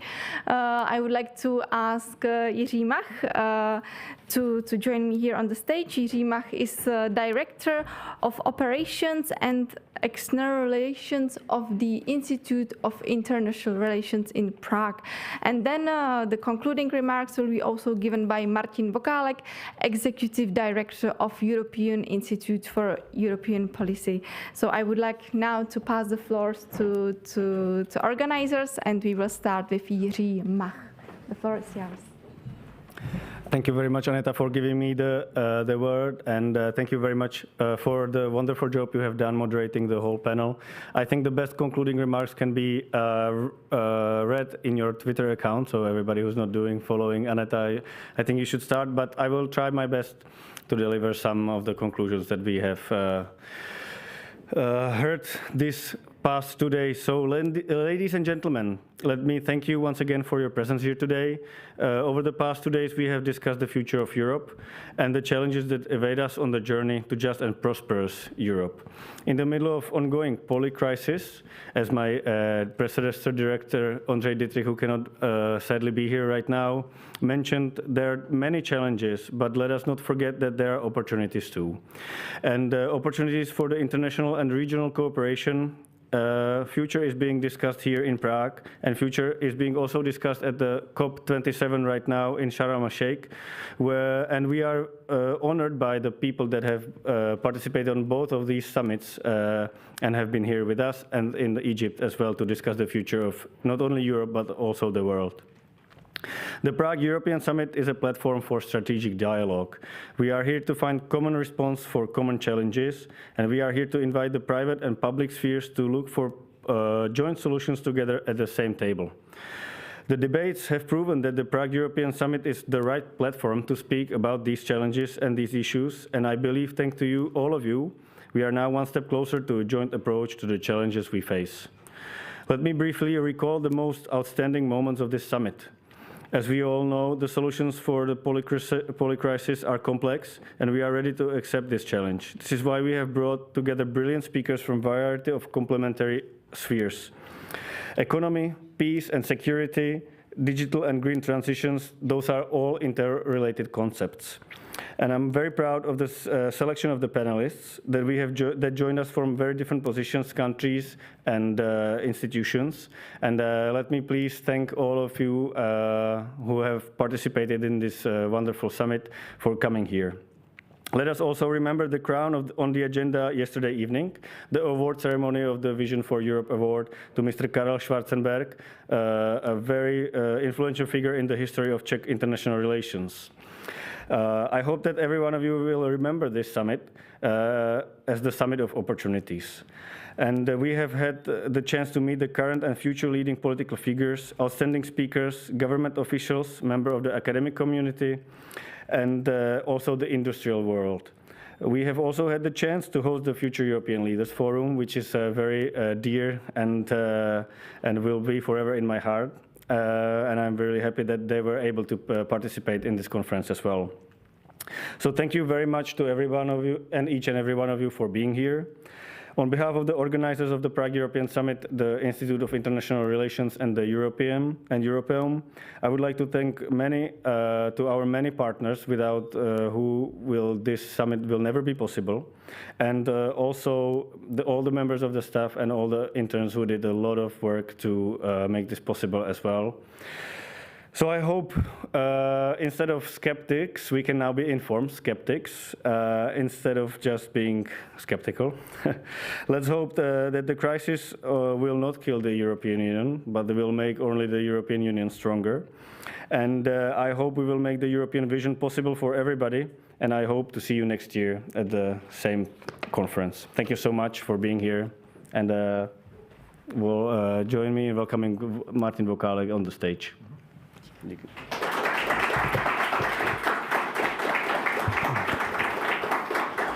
Ladies and gentlemen, in many panels here, also on roundtables and accompanying events, we've heard that Europe is facing the unprecedented challenge, or even we could say unprecedented challenges right now and many crises. Thus, the Prague European Summit was focusing not only on these, but we were focusing on resilience and also on the green and digital transformation. Because, as it was said many times here, it is not only important that we find the quickest and the simplest solution of the challenges we are now facing, but ideally we should focus on the implementation of the ways how to solve the issue for long term with a sustainable solution, and in the meantime, of course, supporting Ukraine and hopefully also leading the green and digital transformation. So even if some of the new steps needed to come might now negatively affect our ways of living and the standards we are used to, we should all now stay united, as it was also said by Mr. Karl Schwarzenberg, and fight for our values and hope that we will come from the current crisis stronger together and stronger than before. So as the eighth year of the Prague European Summit, or 8th edition of the Prague European Summit is coming to an end, I would like to thank all the partners here, which were already named many times. So without you, it won't be possible to make that conference. So we are extremely appreciating your participation in this year.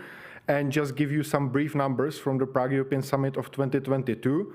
In those 2 days here in Liechtenstein Palace, we've seen 13 panels, but also 3 roundtables. And also this week we had over 4 urban talks all over the Czech Republic. So it's not only about us here, but the ideas are coming from all over Czech Republic here. And the team standing behind it is like organizing many other events than this one. But here in Liechtenstein Palace, we have seen 77 speakers, and we had over 300 active participants here in Liechtenstein Palace, and we had even much more also on the streaming of this conference. Last but not least, it is important to mention that almost over 60% of the participants were foreigners, which makes the Prague European Summit a truly international conference and one of the most significant events in the Central European region, focusing on the EU from Prague, which is sometimes called the heart of Europe. So I'm glad that this year brought together so many interesting perspectives and ideas on various EU-related and European-related issues. And on these ideas, I'm hoping that all of us here, being the decision makers, representatives of private sector, civil societies, or just experts on the EU, we all can build in our endeavors to make Europe stronger than before. So last but not least, the big thanks goes to you. And it is very important to say that the whole Prague European Summit 2022 won't be possible to do without people who are not usually seen on the panels. Those are the people standing behind the day-to-day organization of the summit all year.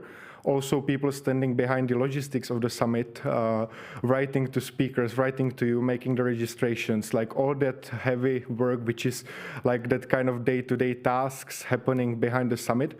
So I would like to thank all these people who participated on the organization of Prague European Summit, being the colleagues from Europeum and IIR, being the members of Prague European Summit team, and being the interns helping us with the Prague European Summit here on the spot and in the preparations. Without you, it won't be possible. So thank you very much from all our side. And the biggest thanks goes to 2 ladies standing behind the Prague European Summit. Especially it's Veronika Soporská, manager of Prague European Summit, and Aneta Rosipal-Pajrová, who is the communication and partnership manager of the Prague European Summit. Ladies, you deserve a huge applause, and please come here. We would like to thank you here in front of everyone. Thanks a lot.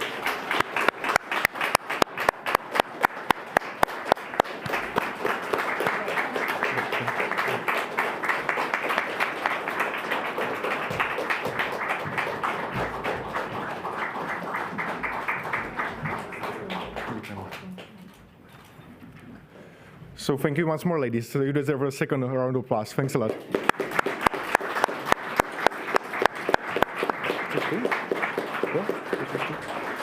Okay, so thank you very much, ladies and gentlemen. I will pass the last word to Aneta Zachová, and I'm also looking forward to seeing you on our upcoming event.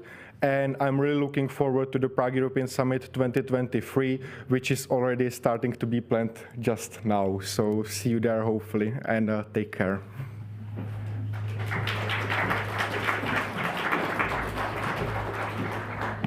Thank you very much, Martin, and also I have to congratulate you because you have name day today, so also another applause for Martin for his name day. Thank you very much. For me, it was great opportunity to moderate this event, and as was said by Jiří, the Prague European Summit is summit about opportunities, so it was a great opportunity also for me. And as was said, there is the very last panel, which is taking place not here, so we are kindly asking you to move to the second venue place, which is Sněmovní 7,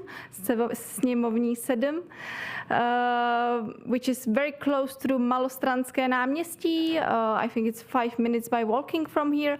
Of course, the organizers will help you to find the way. And here we will discuss a very important topic that we touched upon before. It's the multi-speed Europe. And this discussion will be joined by the leading experts on European integration and also the Deputy for European Affairs, Deputy Minister of European Affairs here for the Czech Republic. So let me thank you again and see you soon in Sněmovní 7. Thank you very much.